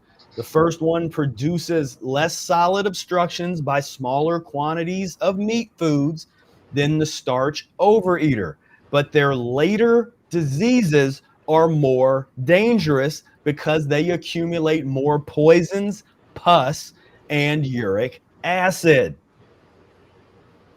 There it is. Like, this is what we've been trying to say. There it is. Yes, you can lose weight. You can transform or transition your body from a fat type to a uric type or a lean type, but you do so at the expense of poisons, pus, and uric acids being put all throughout your body. What causes the decay of one's organs? What causes the damaged cells that then proliferate into the C word? What does that? Is it acids? As Dr. Morris says, there's two sides of chemistry. You get alkaline and acids. Pick one. Which is the cause of your disease? Which is the cause of your malady? Is it acids? So if you put all of this stuff, all these meat and the stuff in your body, then and with no buffer, because there was a question, or there was a where is that one? There it is. I think. Yeah, so this question, I'm open to what you all are saying, but why would meat be bad if animals require it? Well, what animals? Which animals first is the question. But what most people don't get, so if you want to be a carnivore, then be a real carnivore. That means, because what do? The first thing that they tend to do is to eat the partially digested vegetable matter from the intestines of a vegetarian animal. And so this is a clip from the Mucus Diet Healing System e-course, and let's take a look. Carnivorous animals that eat animals, they deal with that feces. They eat some of that raw feces right out of the intestines. Now ask yourself one question: is that appetizing to you? The diarrhea, like uneliminated fecal matter that's coming out of the zebra intestines as the carnivore digs in, does this make your mouth water? If you say no, then I purport that you're not a carnivore. You can think you are in your head, but unless this is making your stomach growl, seeing all that nice diarrhea, you could just, unless you want a nice glass, you just fill your glass up with diarrhea. Unless that's you're probably not a carnivore. Sorry. Some of that raw feces right out of the intestines. As part of them as they're trying to go for the gut. So we don't like that. So that right there should tell us we are not supposed to be eating dead animal flesh. Yet the sense organs of humans are in such a pathological state, embodied in pus-like mucus and waste that is throughout the entire system, that we crave things that we have no business ever putting in our body. Yet we crave it. So there is this deception that our body can play on us, deceiving us into thinking that we need foods that are actually poisonous to us. And that is indeed the tragedy of nutrition. And you see this Deception that our body, I mean, people want to be like, want to be the king of the jungle. I want to be a lion. Ask a little kid, what animal do you want to be? I want to be a lion. I want to be a tiger. Does this seem like a nice existence? Is this fun? This sounds a lot like suffering to me. can play on us, deceiving us into thinking that we need. That ain't a king of nothing. That's a suffering being. That is going to eat itself out of existence. So yeah, it's here now, and it's able to lick and drink the diarrhea of the animal that it killed. But that's what you want. That you want to pattern yourself after that, like that's what you're patterning yourself out. Because obviously it doesn't make sense in terms of teeth and GI tract. I mean, that's the normal argument, but we don't have to even go there. Just, is this what you want? Because this is serious suffering. this is some hell on earth to have been put into that type of physiology and that type of body. You know, people, I want to be a lion and I want to run and do. It's like, yeah, that's spoken like a pus eater, like a human pus eater that doesn't know any better. In our body, yet we crave it. So there is this deception that our body. Who the hell wants to live like that? But the thing is, that's how people are living. Humans that think that they want to do it. Now, they're not getting their the nourishing diarrhea. Like, they're not getting enough of the fecal matter that they should be if they really want to practice the carnivore diet for real. You know, they need to go in there with the canine teeth, jump on the back of the animal, bite into its neck and kill it, just like the carnivore does. And then, and like I said, you gotta love the feces and the intestines and all that kind of stuff. And then now you're getting your proper nutrition. Because without the feces, you're not getting no carnivore nutrition. What are you doing? Like, what's up with Liver King's? He needs to be drinking every time he has some liver. He needs to, drink at least, what would you say, 16 ounces of uneliminated fecal matter from the animal, just to be a real carnivore. If you want to be authentic and you really want to get the proper nutrition, get your vitamin D, your vitamin diarrhea, get that in. Don't neglect. Don't neglect. But you see the silliness of that. So you got we crave this going on here, and then the buffoonery, where it's like, oh, look at me, I went carnivore and I lost some weight,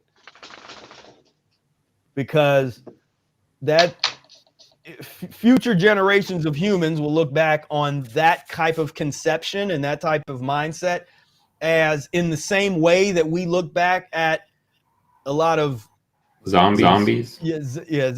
Zombies, but medieval concepts and some of these theoretical frameworks and belief systems that today for us is just like, really, that's how they thought about things. But it's gonna be the same thing. It's just a total misunderstanding of the mechanics of the human body, and it's just straight delusion, And so again, they're thinking that they're getting it together, they lost some weight, I'm feeling good, and then later in life, it's like I said, with the vegetarian thing, it's a little more pronounced right away. You're going to have the mucus problems. You're going to have all that stuff, your headaches, all that stuff is going to be right there.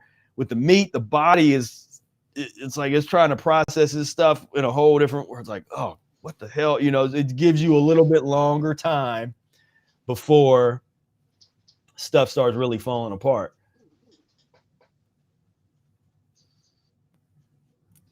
Yeah. The carnivore diet for depression. Oh boy. Carnivore diet almost killed me, and then so there's all, for every person, it's, they're the fad, the carnivore fad. Then there'll be plenty of people that's like, almost died. And, this is what we call, what Vic used to call greasy kid stuff. This is just playing around in the sandbox. That's all that looks like to us. This is like kids in the sandbox playing around. There's nothing serious here besides just the seriousness of death, pain, and suffering. But playing around in the sandbox, figure it out.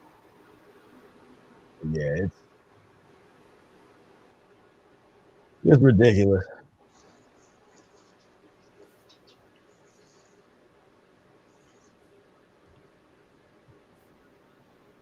Yeah. Well, what do you think, Trey? See you over there thinking. Man, yeah, all of it is crazy, man. Just it's crazy. I'm thankful that I got the Mucusless diet healing system, and especially that I started really understanding what Eric was talking about, especially as far as like chemistry in the body and what happened when these foods break down and like air gas engine. And okay, if this food is breaking down in the body and is not leaving, that means that it's fermenting, and if it's fermenting, that means that it's creating gas. And if it's creating gas and it's going to the top of your brain, it's not getting out, and all these other areas that it's trapped in. Like I sit down and, like you saying, like contemplating about this information, and that's how I do with the book. I'm just looking at these stuff and I'm experiencing it too. So like I said, I did have the whole headache thing, and once that stuff started to dissolve and break down, I started feeling exactly what Eric was talking about. So to experience that and to have the information with it as well, it's just like you get that, you develop that lens to see like this all this other stuff is craziness. Like you see it, like this is just, like you said, this is poison. Why would I want to put something in my body that's already in a decaying state, that's already dying?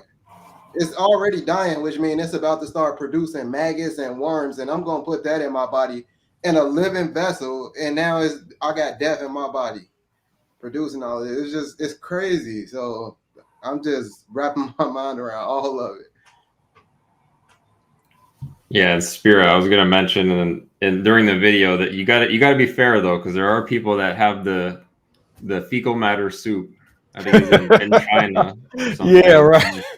So you got to be fair to them, Brick, right? yes, yeah. Some people do have that. Yep. Maggot milk. What is it? That just made me think of maggots. Maggot milk.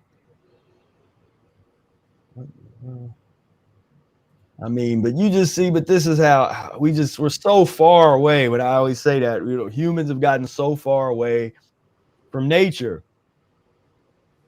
I mean, there's nothing natural about what these so-called carnivores trying to do.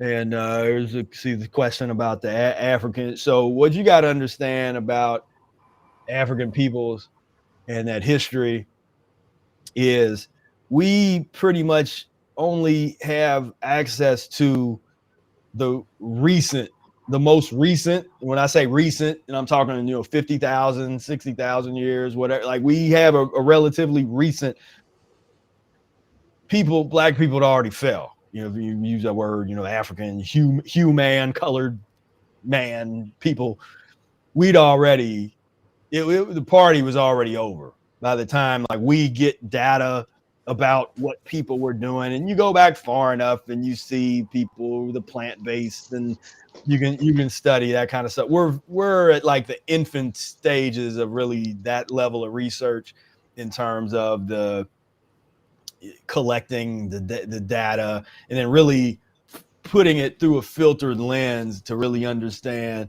go back. And there's got like the China study and there's different, but that's recent. It's like there's that we would have to do different studies where we really take it way back. And to really, like I said, you go back far enough, you're going to get into your fruitarian ancestors, and they will be black and they will be African, or at least from that continent. Or maybe you go far enough back, there'll be more continents might be together, who knows. But that's the thing. So much of what if you look up, it's like, oh, there's black people that eat nothing but meat and that kind of stuff. So you're talking about when you have peoples like that you're and then you can be like, oh, well, they're pretty healthy and they live like. So again, you're dealing with people that are not eating all this processed stuff. And that's what Eric was saying. If people that aren't gluttons, and you can live longer eating a little bit of meat than a whole lot of vegan processed foods and that kind of stuff. Yes. Is that what you're supposed to eat? And is that not the thing that would have degenerated and potentially weakened the people on the continent of Africa? Because I can guarantee you there would have been no takeover of Egypt, and there wouldn't have been a takeover of and the enslavement of all those people if they hadn't eaten themselves down into a more degenerate level and state. It's my opinion. So you can go and what you know that's an informed opinion and philosophy based on a particular observation of history through the filter of what we've learned in the Mucusless diet and through this experience where we see just in a short period of time, like Brady talking about going from a C student to an A student. You see the level of healing. That's just in a short period of time with like a handful of people.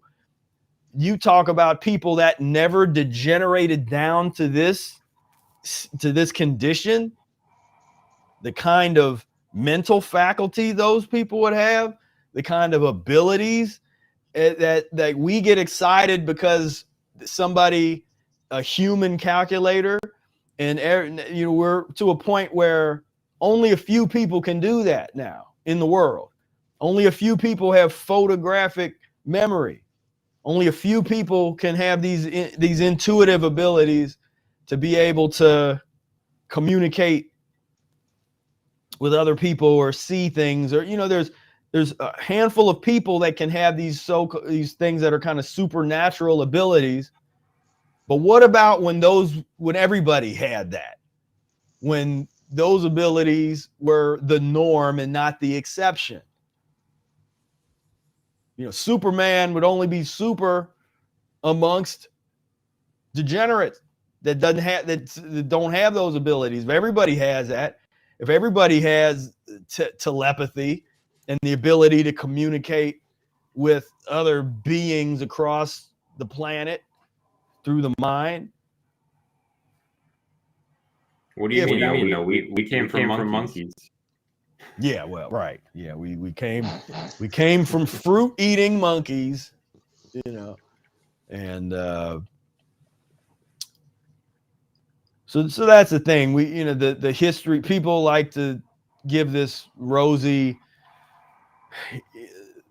thing of history, and the Eurocentrics do it as well as the Afrocentrics, try to create this rosy picture of the historical record, where from the European side, it's like, oh, it's just the most advanced humans on the face of the planet that came out of the Enlightenment period, and we have all this elevated music, and we created opera, and we, you know, and there's just this whole orgy of putting humans up on this pedestal when things couldn't be more degenerate. You know, potato famines, and you got wars based on spices to keep dead animal from rotting before electricity. This isn't a period of any kind of elevation or any sort of advanced humanity. Is we have the opportunity to study levels of degeneracy that other beings in the universe, like, they're not going to have this kind of insight. You know, we can get this. Like, we can study the history of humanity and understand the greatest degeneracy in the universe. We can examine that story and gain some understanding of it, so that we can hopefully never do it again. Like, let's learn from this. Let's learn from our ancestors. Let's learn from all these mistakes that we made, so that we really don't ever have to do this again. I really think it'd be nice to not have to go down this type of path of unnecessary disease, unnecessary pain and suffering, all because we just totally lost it. We lost all of it. And that's like we always say, we have work to do.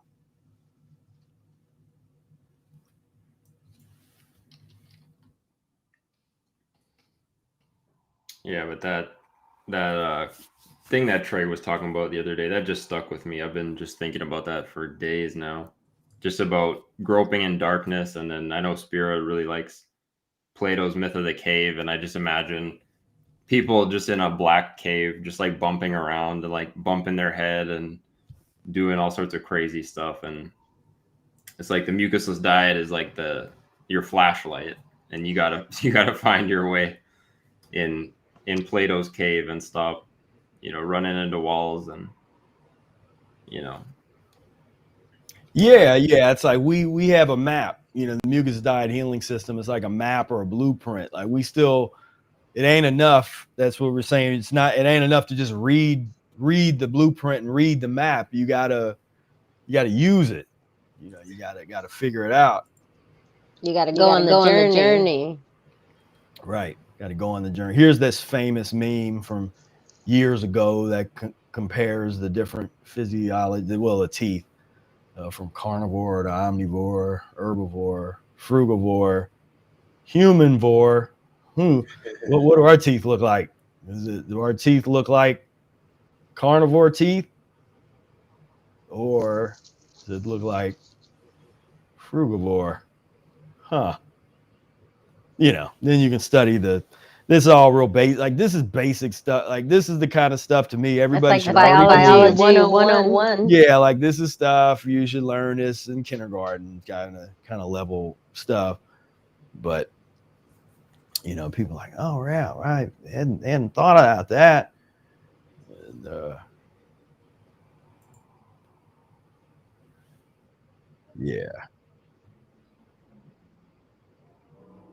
Yeah, we didn't even get into, I guess this episode would have been perfect, but we didn't even get into what makes people want to kill each other, and eating meat, and if you're eating meat, is that more likely for you to want to attack somebody or shoot somebody or right, be aggressive, create the thirst for blood, that bloodlust, and the aggression that comes with that, the desire to hurt and kill and murder and maim, and all that stuff that just emerges out of that realm.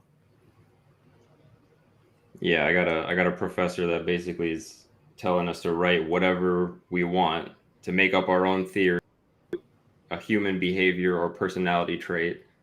And I'm like, man, are you sure? Are you sure you want me to write about this? And yeah, that's basically what I was going to write about is, the, aggression and, the desire to harm or to kill somebody, and it's a lot of these things are still gigantic mysteries to people, right?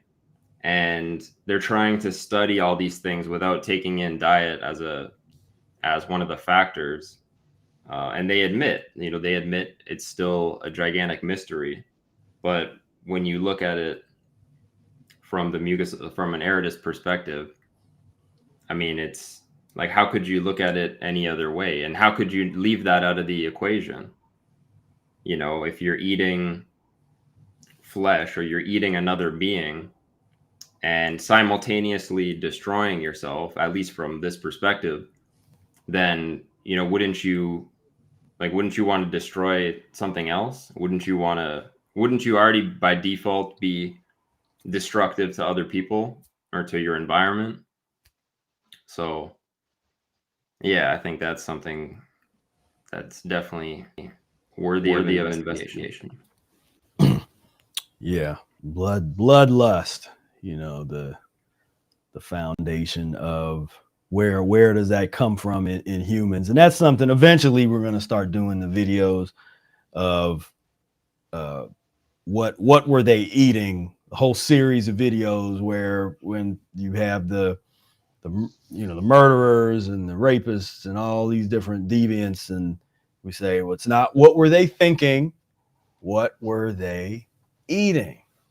That is the foundation of the bloodlust, and that goes away when you clean yourself up. That doesn't mean that you can't defend yourself. You don't desire to hurt people or to maim people. You don't get off on that. And that goes away. And it can go away at different speeds for different people on the transition. You go through a period where you're all the worst comes out, where you go through, and that's where it's good to have the community and to have some people that can kind of rein you in and be like, all right, you come here, don't go out today, go do another anima. Like, we don't need, like, just settle down there,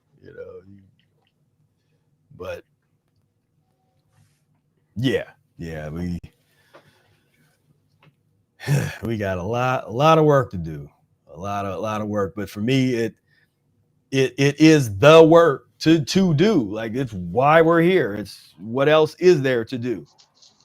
Is clean up our bloodline, clean up humanity, which will simultaneously clean up the planet and the world for all the environmental people, and the kind of consciousness that comes out of cleanliness is what will transform the planet.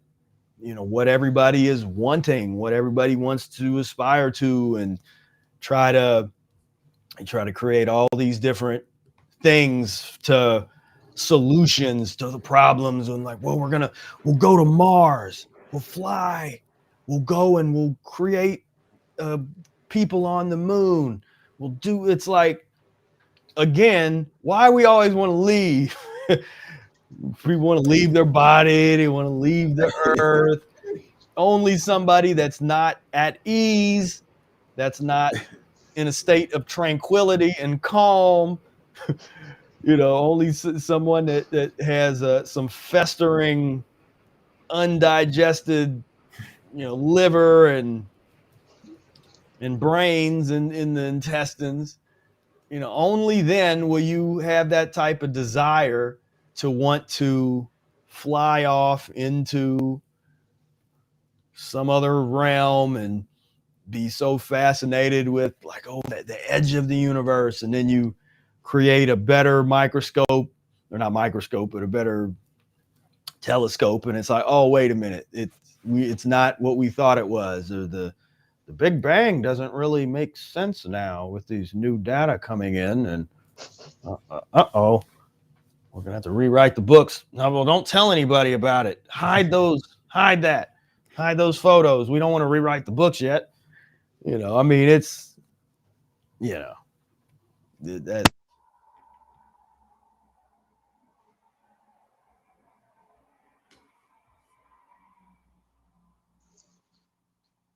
Uh-oh. Uh-oh. Did he just break something? Yeah.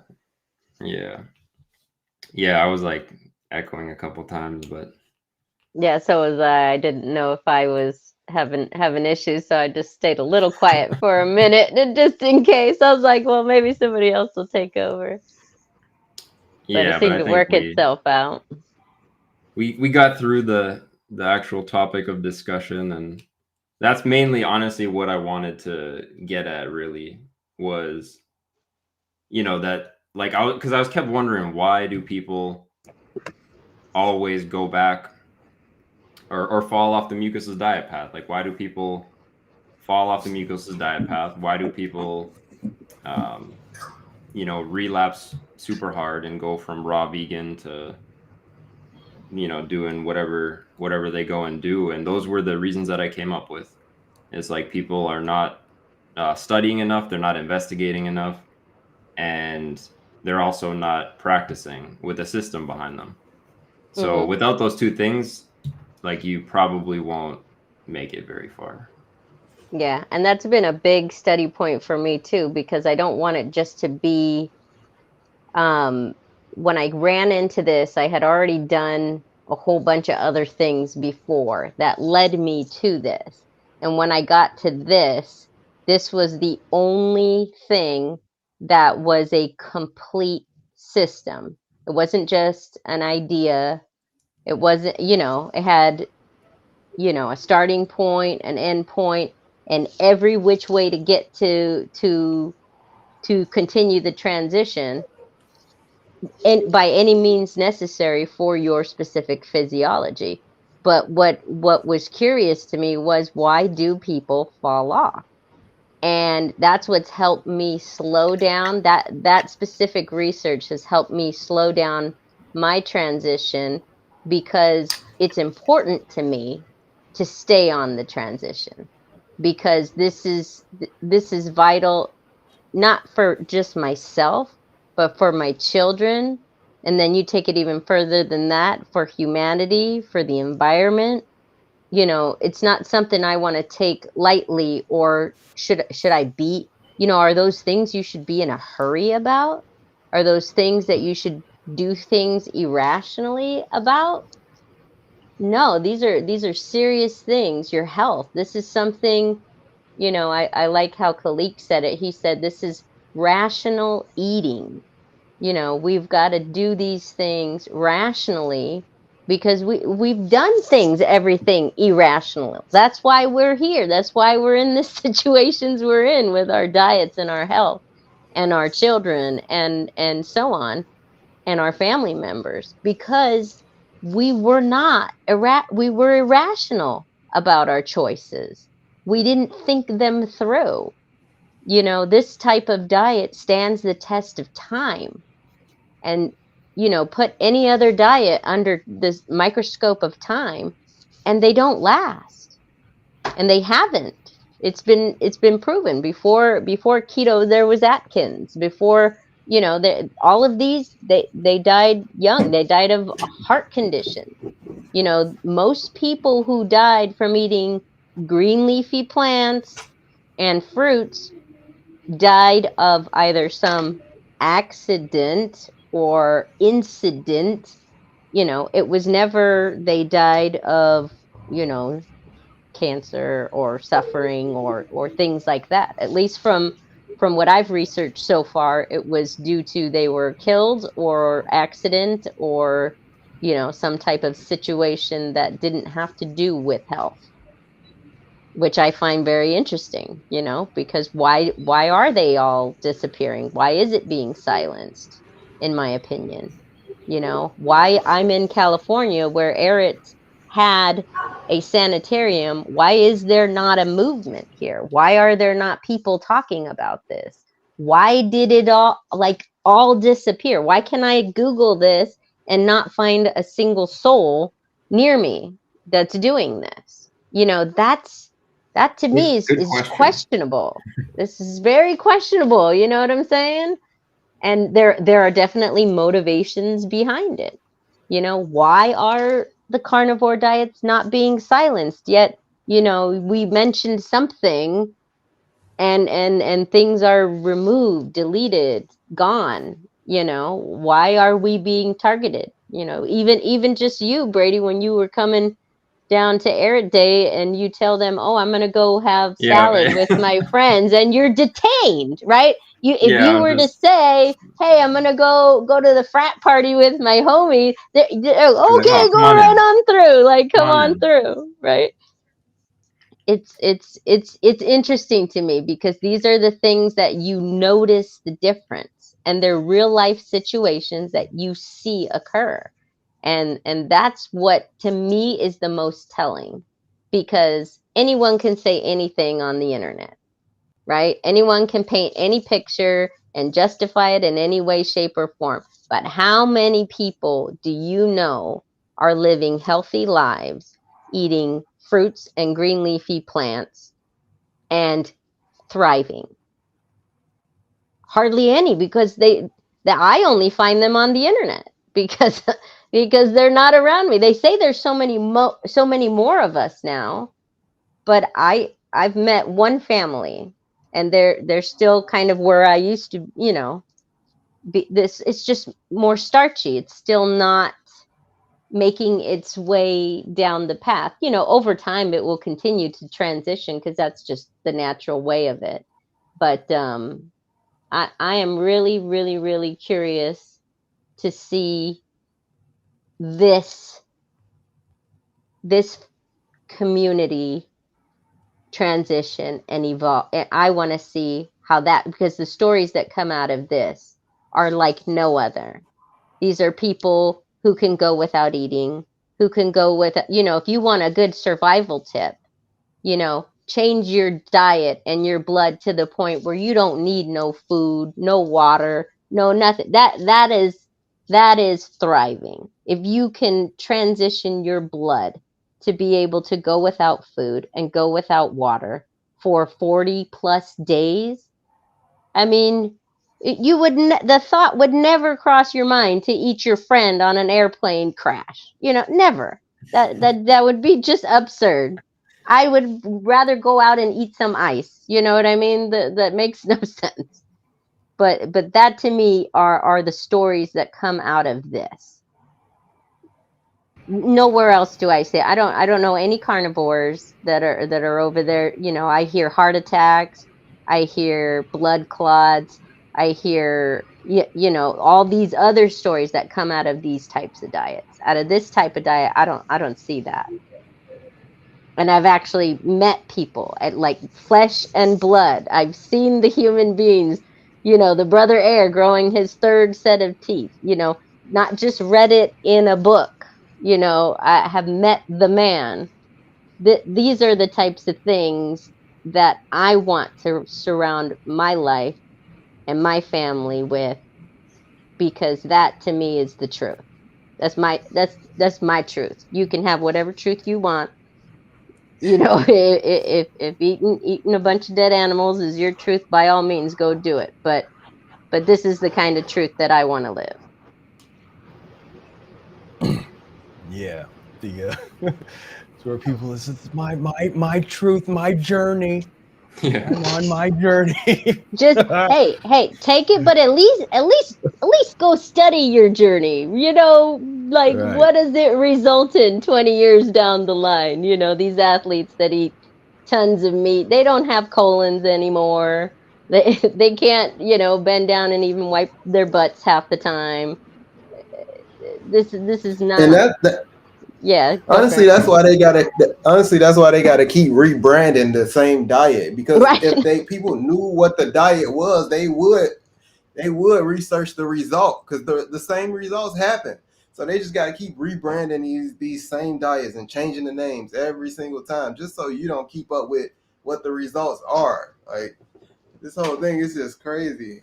That's why I'm glad, like, with Eric works. He's not just telling you to do something. Like, there's mechanics, and there's also just the way that he just break it down for me. I can't even explain it. Just the whole simplicity of it. It's just like, I'm not telling you what to do. I'm just giving you these tools and letting you see, like, this is how these work. Like, he's showing you the nuts, the bolts, and everything. Like, this is how this is what make this whole system work. This is how this system is made up. So yeah, all these things, these other diets and stuff, it's crazy.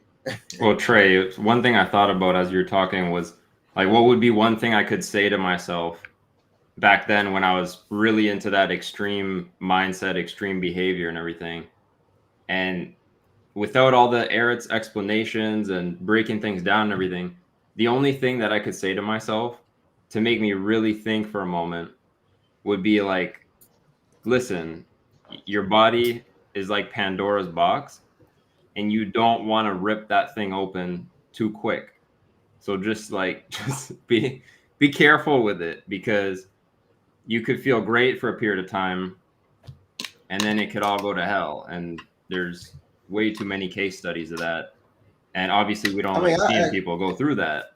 But yeah, what were you gonna say? I mean, I actually experienced that. Like, I feel like I experienced that portion of the transition where people just completely run in the opposite direction. Like I said, I had no idea what was going on. I was experiencing it was a weird, like, phase that I was in. But when I went through that, I could have easily just ran back. But because I had the information, I knew what it was, and I didn't know exactly what it was, but I knew, like, nothing else was going to help me get through it. Like, I had to keep going, keep pressing forward. I had to keep pressing forward, but not to say pressing forward as far as, like, being aggressive. It was just like, I still went with the transition. I just slowed it down. Like, I kept with the transition, and I did it slower. I took slower steps. I wasn't trying to rush through anything. I just took my time with it, and I was like I was telling you the other day, like I was just paying attention to what I was feeling, like the symptoms and things I was feeling. So that whole thing, like it is a scary thing to go through, to feel like I said, my body was locking up on me and things, and just all of the symptoms and the ailments that I was experiencing in that moment. And I got people telling me to try to take, like, oh, you should take this vitamin, and just recommending all these things. And I was just real patient with myself while I like went through that process. I knew it was poison that was just passing from different areas in my body, and I just slowed down on a lot of things, especially the like I said, the activities and stuff, because I noticed like when I was doing more activities, I was experiencing that even more. So it was just like, okay, let me slow down, because it's really circulating, going through my circulation. So yeah, I experienced what that feels like, to kind of to start practicing something and then want to go in the other direction. The way I went about it, I just started going back slowly, but only to move forward. Like I said, I had to put certain poisons back in my body just to stop the poisons that I was trying to get out, like trying to lock it up a little bit, just to let it slow down. Right. But also still using the tools and the transition diet with the salads and all that stuff, try to keep that stuff moving with the enemas and stuff. Even with the enemas, I got to a point to where I had to slow down with the enemas. Like I just transition for me, really, it just really locked in. Like everything was a transition. It was just like, okay, you don't need to use as many limits during this phase. Like maybe 1 or 2 is just enough. Like I don't have to do 10 every time or 5 every time. Like everything just really locked in as far as just transition. Like you take everything one day at a time, one step at a time, and get through this process, what this is. Right. So yeah, that's how I came out of that. And I feel like I'm still dealing with some things as far as like what that elimination was. But for the most part, like even then, like I couldn't even tolerate fruit. I couldn't tolerate baked fruit, and like the salads, I couldn't. I feel like I was doing that, but I couldn't really. I didn't have a desire for that. So like the baked sweet potatoes and those things, that kind of helped me through that period too. Just the cooked steamed carrots with like honey or whatever, like those type of things helped me get through that period too. So just understanding the transition and understanding like I needed to slow down, really slow down, like it helped me a lot through that phase. Yeah, and there's several Mucusless diet where Eric's basically just saying like people have no idea what's the condition of their body and all these obstructions. Yeah, you don't know what's gonna pop up. You never know what's gonna come up. You never know what these conditions are that's gonna come up. And like I said, I wasn't ready for that. I didn't know that was gonna happen.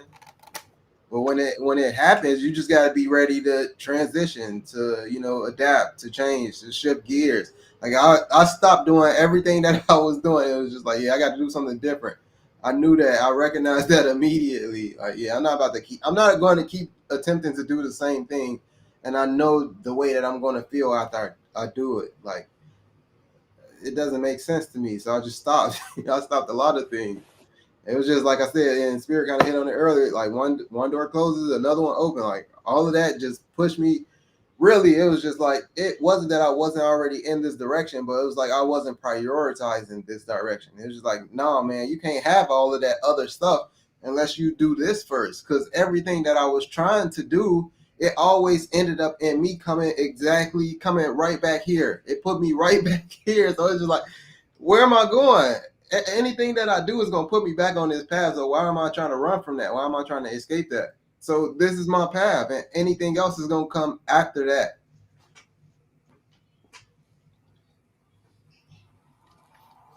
Yeah. And I had just said, made me think, talking about the diet and how it's all connected. So whatever you think of this, one of the stories that I thought was pretty interesting in here was which I believe this part, which is the You say they're talking about the terrorist pilots that two spent their last night pursuing ordinary activities, making ATM withdrawals, eating pizza, and shopping at a convenience store. Eating pizza. Because what would if you were going to be some, you know, because somebody flew the planes there that we can see. You know, nobody says that didn't happen. There's other theories about other elements of how some of that stuff went down. Nobody denies that somebody flew. I mean, I've never heard that it was a remote control. It's like, no, there was people that flew, that did kamikaze mission. And so like we say, what were they eating? So what would you have to, if you were going to do a kamikaze mission for something you were passionate about, to kill yourself, to become a martyr for something, what would you have to eat to put you into the mind frame to do that? You know, we just have to go by the data, you know, and the data here is, well, these guys had some pizza. And I think I'd seen a documentary, I think it was Pizza Hut. I remember them saying, it was like, oh, they went to a Pizza Hut. And so it's kind of like, that's, you know, terrorist 101, you get you some Pizza Hut before you do whatever it is, before you know, kill yourself. Then this was a classic here, where you got this little racist white boy goes in Charleston church, shoots, murders people. They come, cops pick him up, and instead of being rough with them, instead of, oh, let's take you and throw you in the slammer, yeah, let's stop at Burger King first. You know, you get you just murdered a bunch of people. You might be hungry. Let's get you a meal. Let's get you a nice little pus burger. Only in pus and mucus world would this ever exist. Only in a world based on pus and mucus level consciousness. You couldn't even make this up and put this in a skit or a movie or something. This is so ridiculous.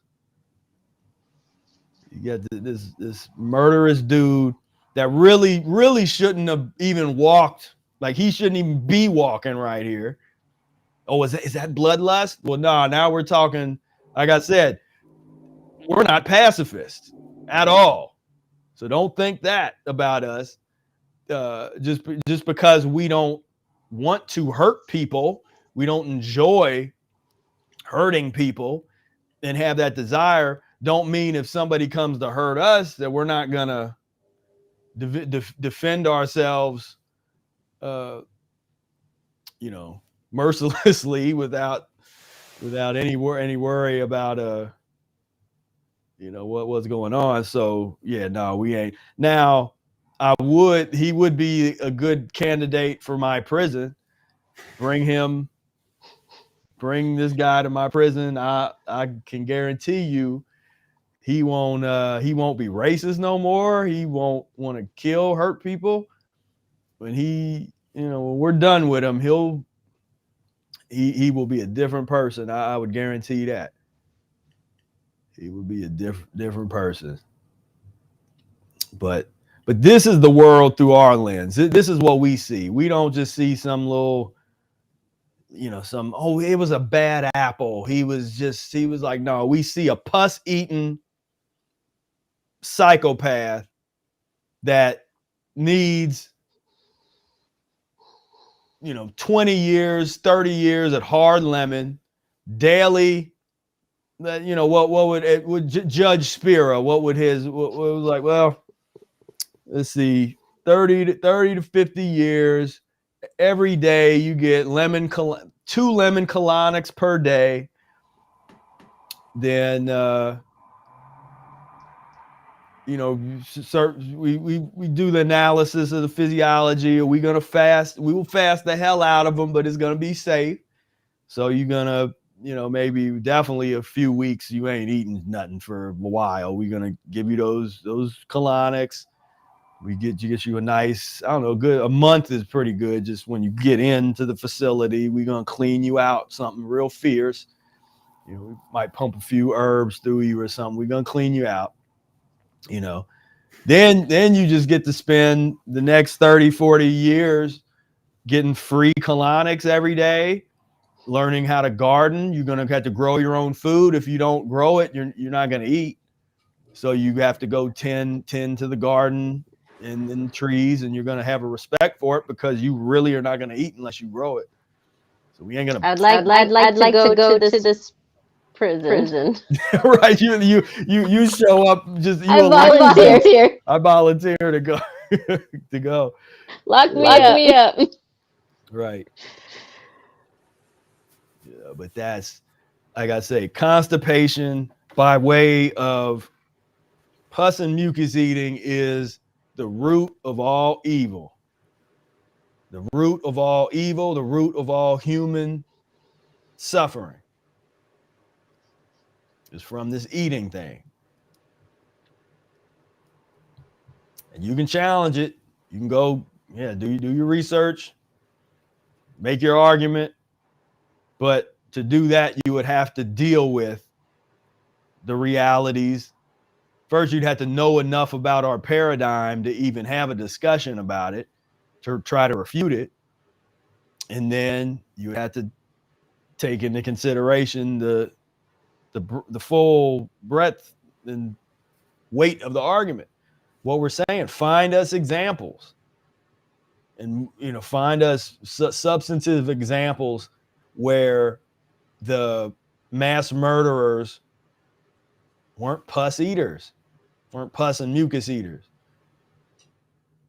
And don't try to say so-and-so is a vegetarian. No, not really. Not if you read his biographies and stuff.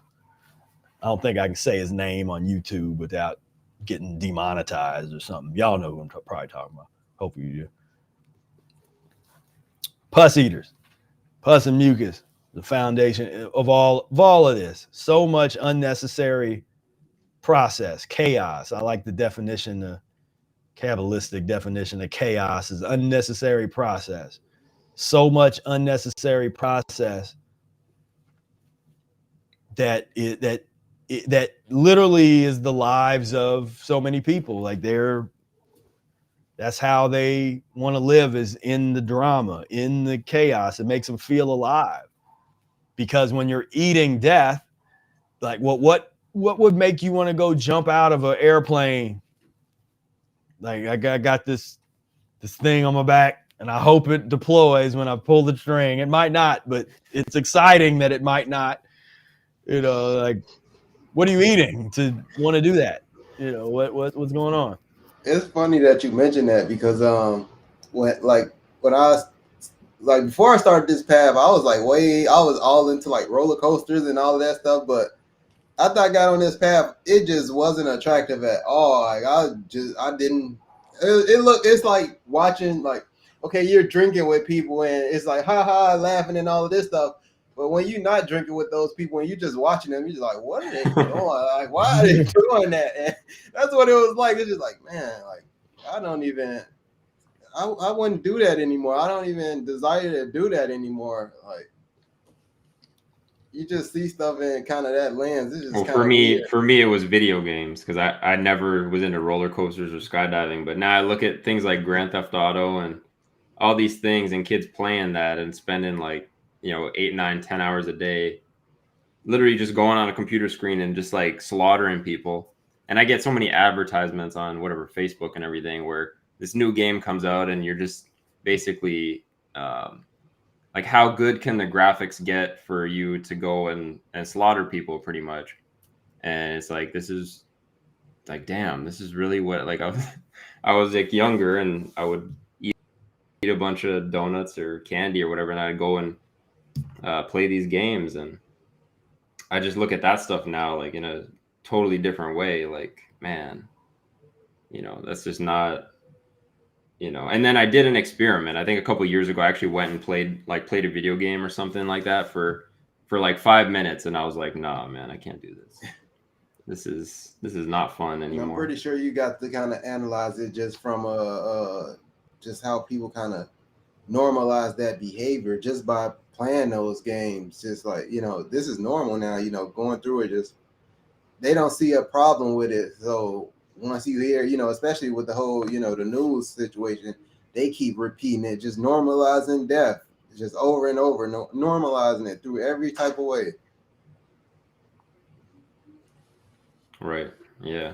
Even my children know that pus and mucus equals aggression, and I didn't even go into detail with it. But one of my daughters came home and she was playing with the neighbor kid, and she said he started getting aggressive and he was being mean, you know. And I said, well, I asked her, I said, well, did you notice, like, you know, like preventative? I'm thinking, okay, well, what happened before he got aggressive? Maybe something led to this, right? So that she could prevent being around this person. You know, I'm not going to tell her to don't have friends or things like that. But what led to this? You know, what happened before the aggression? And her answer was, he was eating pizza. And so now anytime she sees that he grabs a piece of pizza, I said, if you need to make an excuse and tell Mama, I need to go eat at Mommy's house, whatever makes you feel comfortable to get out of the situation, because you know what comes after he eats pizza. And she's like, okay, Mom, you know. And then I always send her with her sister, who's a little more open about telling him how it is. You know, she don't mind being like, no, you're being mean, we're leaving. You know what I mean? Whereas the other one's like, I like all my friends, you know. So they have totally different personalities. So I'll make them go play together. So then that way one will stick up for the other when one can't, you know, because difference in personality. But it was really cool to see that even they have that knowledge without me having to specifically say it to them. I was just kind of probing to see. I had no idea that's the answer I was going to get. But when that's the answer I got, it was just like, wow, you know, we both came to this understanding together by just simply analyzing a normal child situation that they have to deal with.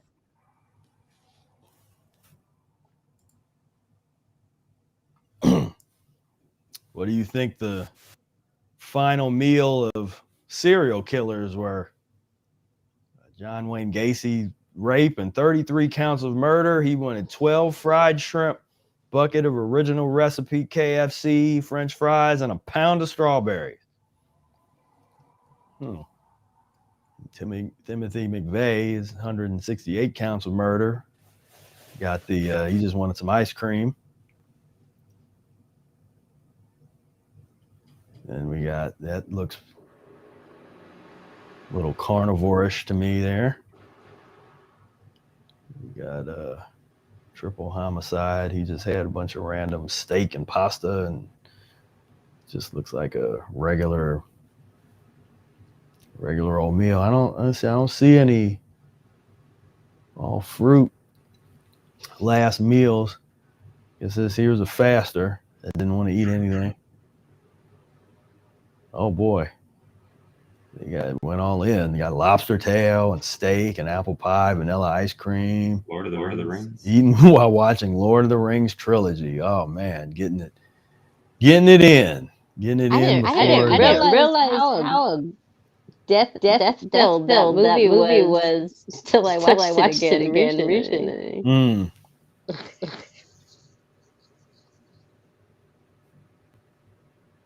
Oh, he's 2 peanut butter cups and a Dr. Pepper.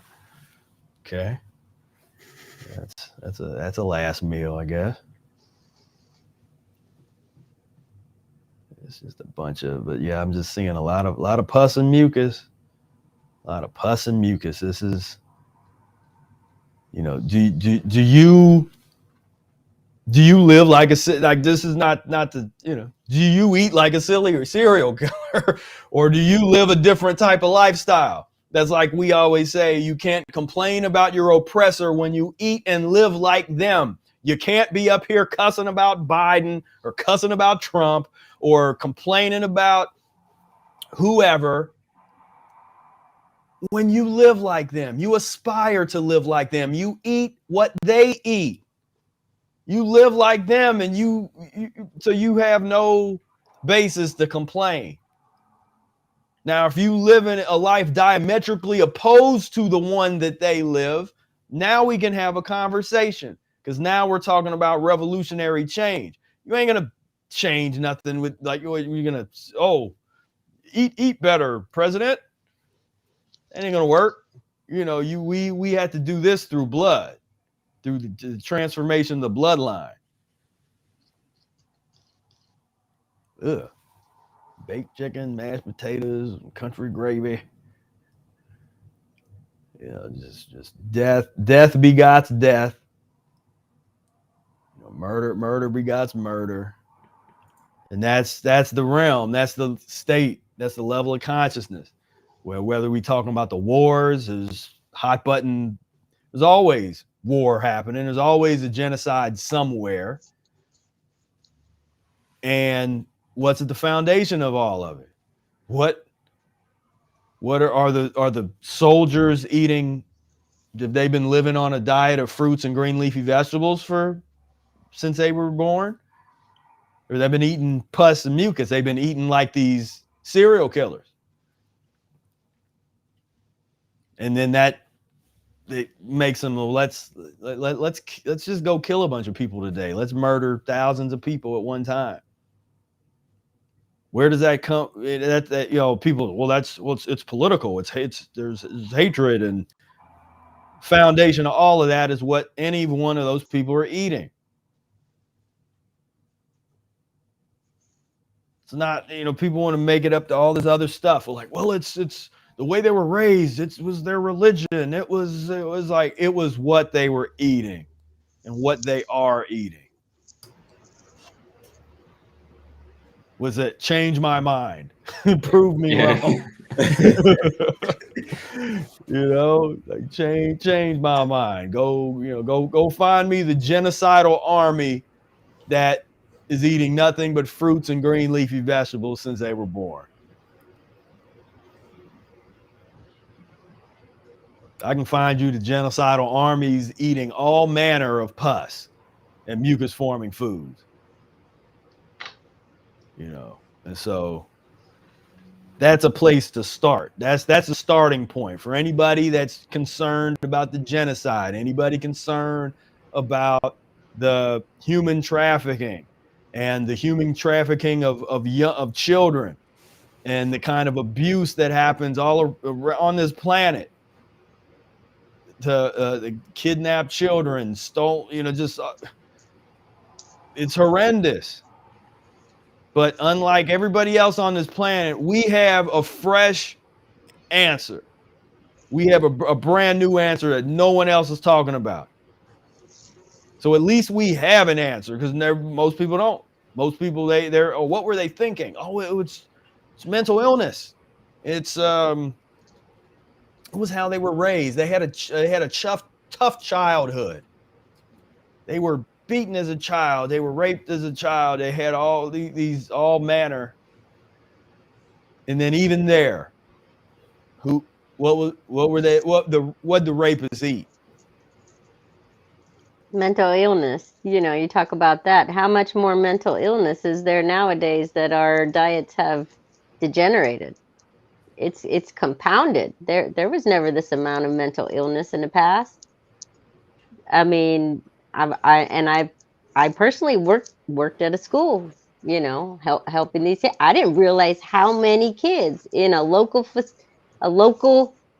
school were there. There's so many,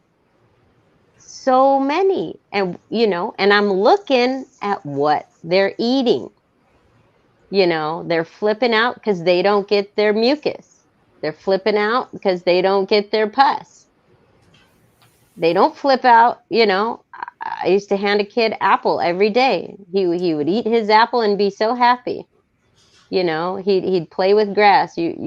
But you start feeding them pus and mucus, and the violence just goes higher and higher and higher.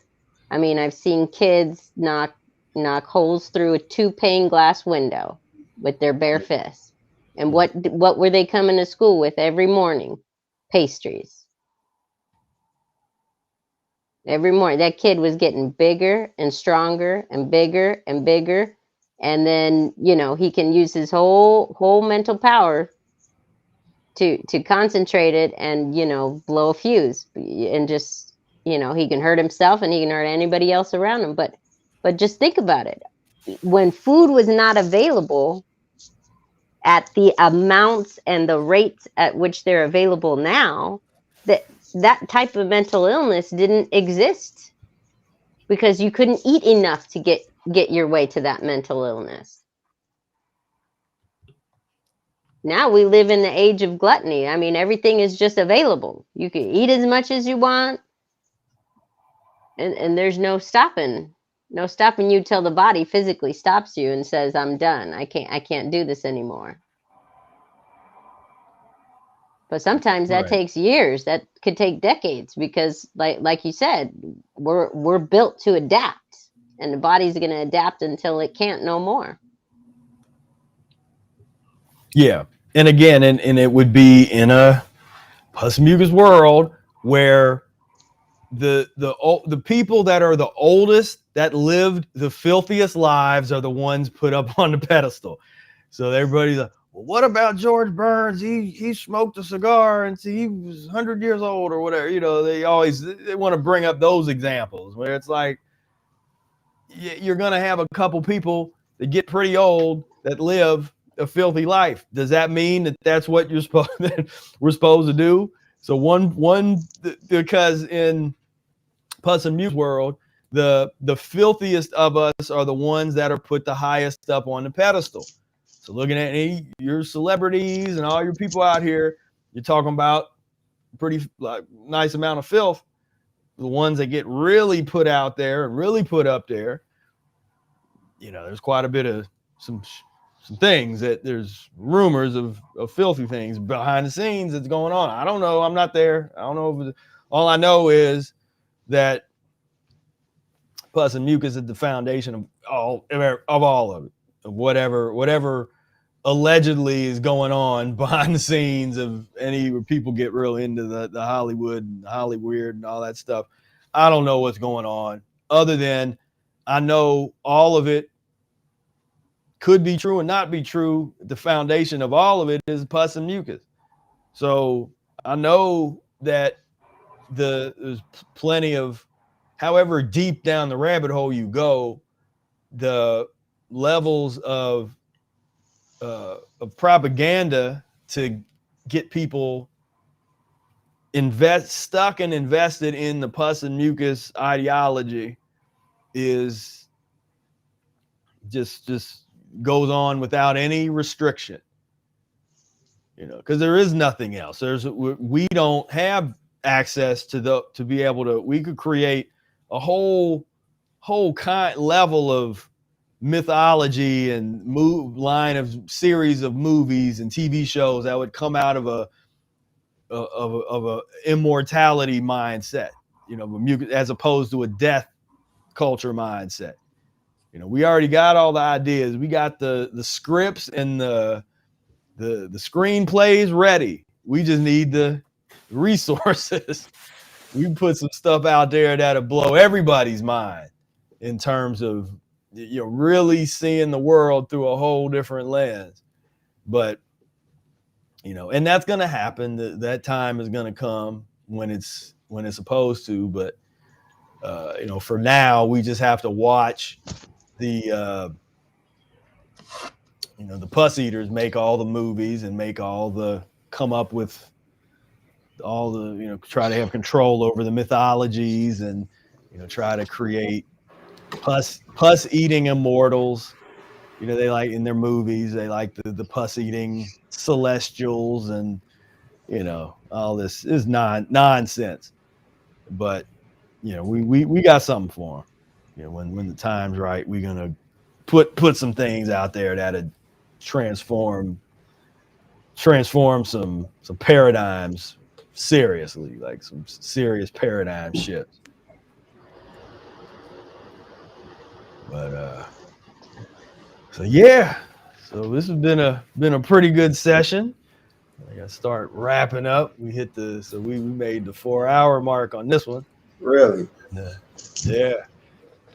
And what people don't know, see, like this is how we roll. You know, we have our meetings and then we like 4 or 5 hours and we just having a conversation and, you know, going exploring the realms and all that good stuff. But yeah, I definitely want to thank all of you, Brady, Trey, and Monica, for being on here. It was great having this discussion, and definitely look forward to more. And if you have any closing words, or if you want to share any of your, I know you guys aren't necessarily sharing all your, you know, yeah, follow me on Instagram, you know, but feel free if you want to share anything.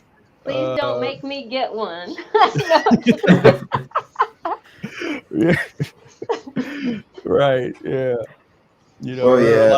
or be like to Cora and share your phone number publicly. You know, I don't advise that, but she likes to do that. No, Yeah, I just want to just say say I'm grateful, just epically grateful for this journey, this knowledge, this wisdom that you're sharing, the community that you're building, and you know, any way that I can help in creating that and being a part of that, you know, is just amazing. So I just want to show my gratitude. That's it. I completely agree with Monica. I feel like just this whole thing, I feel like it showed up for me. I'm just at the right place at the right time, man. Like even I look back now because I didn't really pay attention to it, but when I was looking at like when you was releasing the books, like I had just started to get into this stuff, and you was just releasing those books. I'm like, man, all of this stuff is like really developing, like while I'm getting into it. So I'm just grateful to be a part of this and helping to build this community and to just practice it. I'm preaching what I'm practicing, and I'm just excited for the future with where we're taking this thing and just the growth and development. yeah, Spira, thanks for having us on here. It was a lot of fun, and this Sunday's the book club, so I'm just already looking forward to that, and we can just continue these discussions on there. And yeah, go ahead. Well, no, it just occurred to me. I don't even know if I mentioned that you were all researching the Mucus-free life research and development team members, and so yeah, I don't think I even mentioned that in the beginning. Yeah. So whoever's going to be there Sunday, I'll see you there. And for everybody else, you know, just that's all I got. That's all I came on here to say. Basically, is you know just get the e-course. The Mucusless diet healing system is the thing. So if you're looking, or if you don't know you're looking for something, then this is where it's at. And I heard a couple people lately think they can do it all by themselves, and it's like, okay, that's cool. You know, you can go and do that, but you know, we do have a community, and you know, we have our own social media platform now. We got a book club. We got a lot of opportunities for people that get involved. So anybody that wants to, you know, really take things to the next level, you know, get involved, and there's the opportunities are there. So yeah, thank you, Spiro. Most definitely. You're quite welcome in the chat. I just posted up. Invite everybody again to free training. If you haven't been through my training, even if you have been, you want to check this out because I changed some stuff. And so check out the free training. Let's try to reload the page. What's going on? And Yeah, I'm gonna be yanking that down here at some point. So yeah, and then as Brady said, take advantage of these opportunities. Like this is a really special time in terms of the cultivation of the of the community and things just growing. Hey, what's going on? Hannah wants the girls want to come say hi real quick. Yeah, We'll give yeah, them my headphones. bring in and introduce the girls. This is Hannah and Mia. Hey Mia, hey Hannah. Hi. Hi. And everybody is can look forward to some videos with them that's gonna be coming out on the channel very soon, doing some food prep videos. Come in, Samari. Come meet your new friends. Yeah, like this is the children part. Bring the Hey, what's up? What's up, man? he always jumping in on the meetings. Trying to take over the meeting. Yeah. Hey, what's up? You gonna see them at the next area day? Yes. Yes. Okay. We're going to the next area day.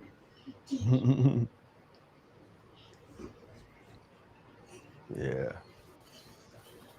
So And they're gonna join the book club. yeah, they're gonna be on the book club. Yeah, Mucus-free. Yeah, Mucus-free children, future leaders of the Mucus-free world. Indeed, that's the vision. That's what's happening, and the transition is happening right now. It's not in the future. It's now. It's all happening right now. So if you can see it and you want to plug in and be a part of this movement, this is the time to jump in and bring something to the table, as we like to say. What do you have to offer? Come on, like let's go. We building this thing and getting this show on the road. So again, I thank everybody for tuning in, and like, share, and subscribe. And if you've been here for this whole time and listened to this time, then you are probably a practitioner. You're probably we can give you the title of Mucusless diet healing system practitioner. So it's been a lot of fun, and what else can I say? But until next time, peace, love, and breath.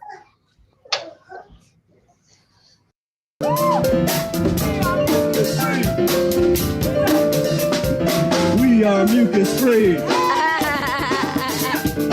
We are mucus-free. We are mucus-free. We are mucus-free. We are mucus-free. We are mucus-free. We are mucus-free.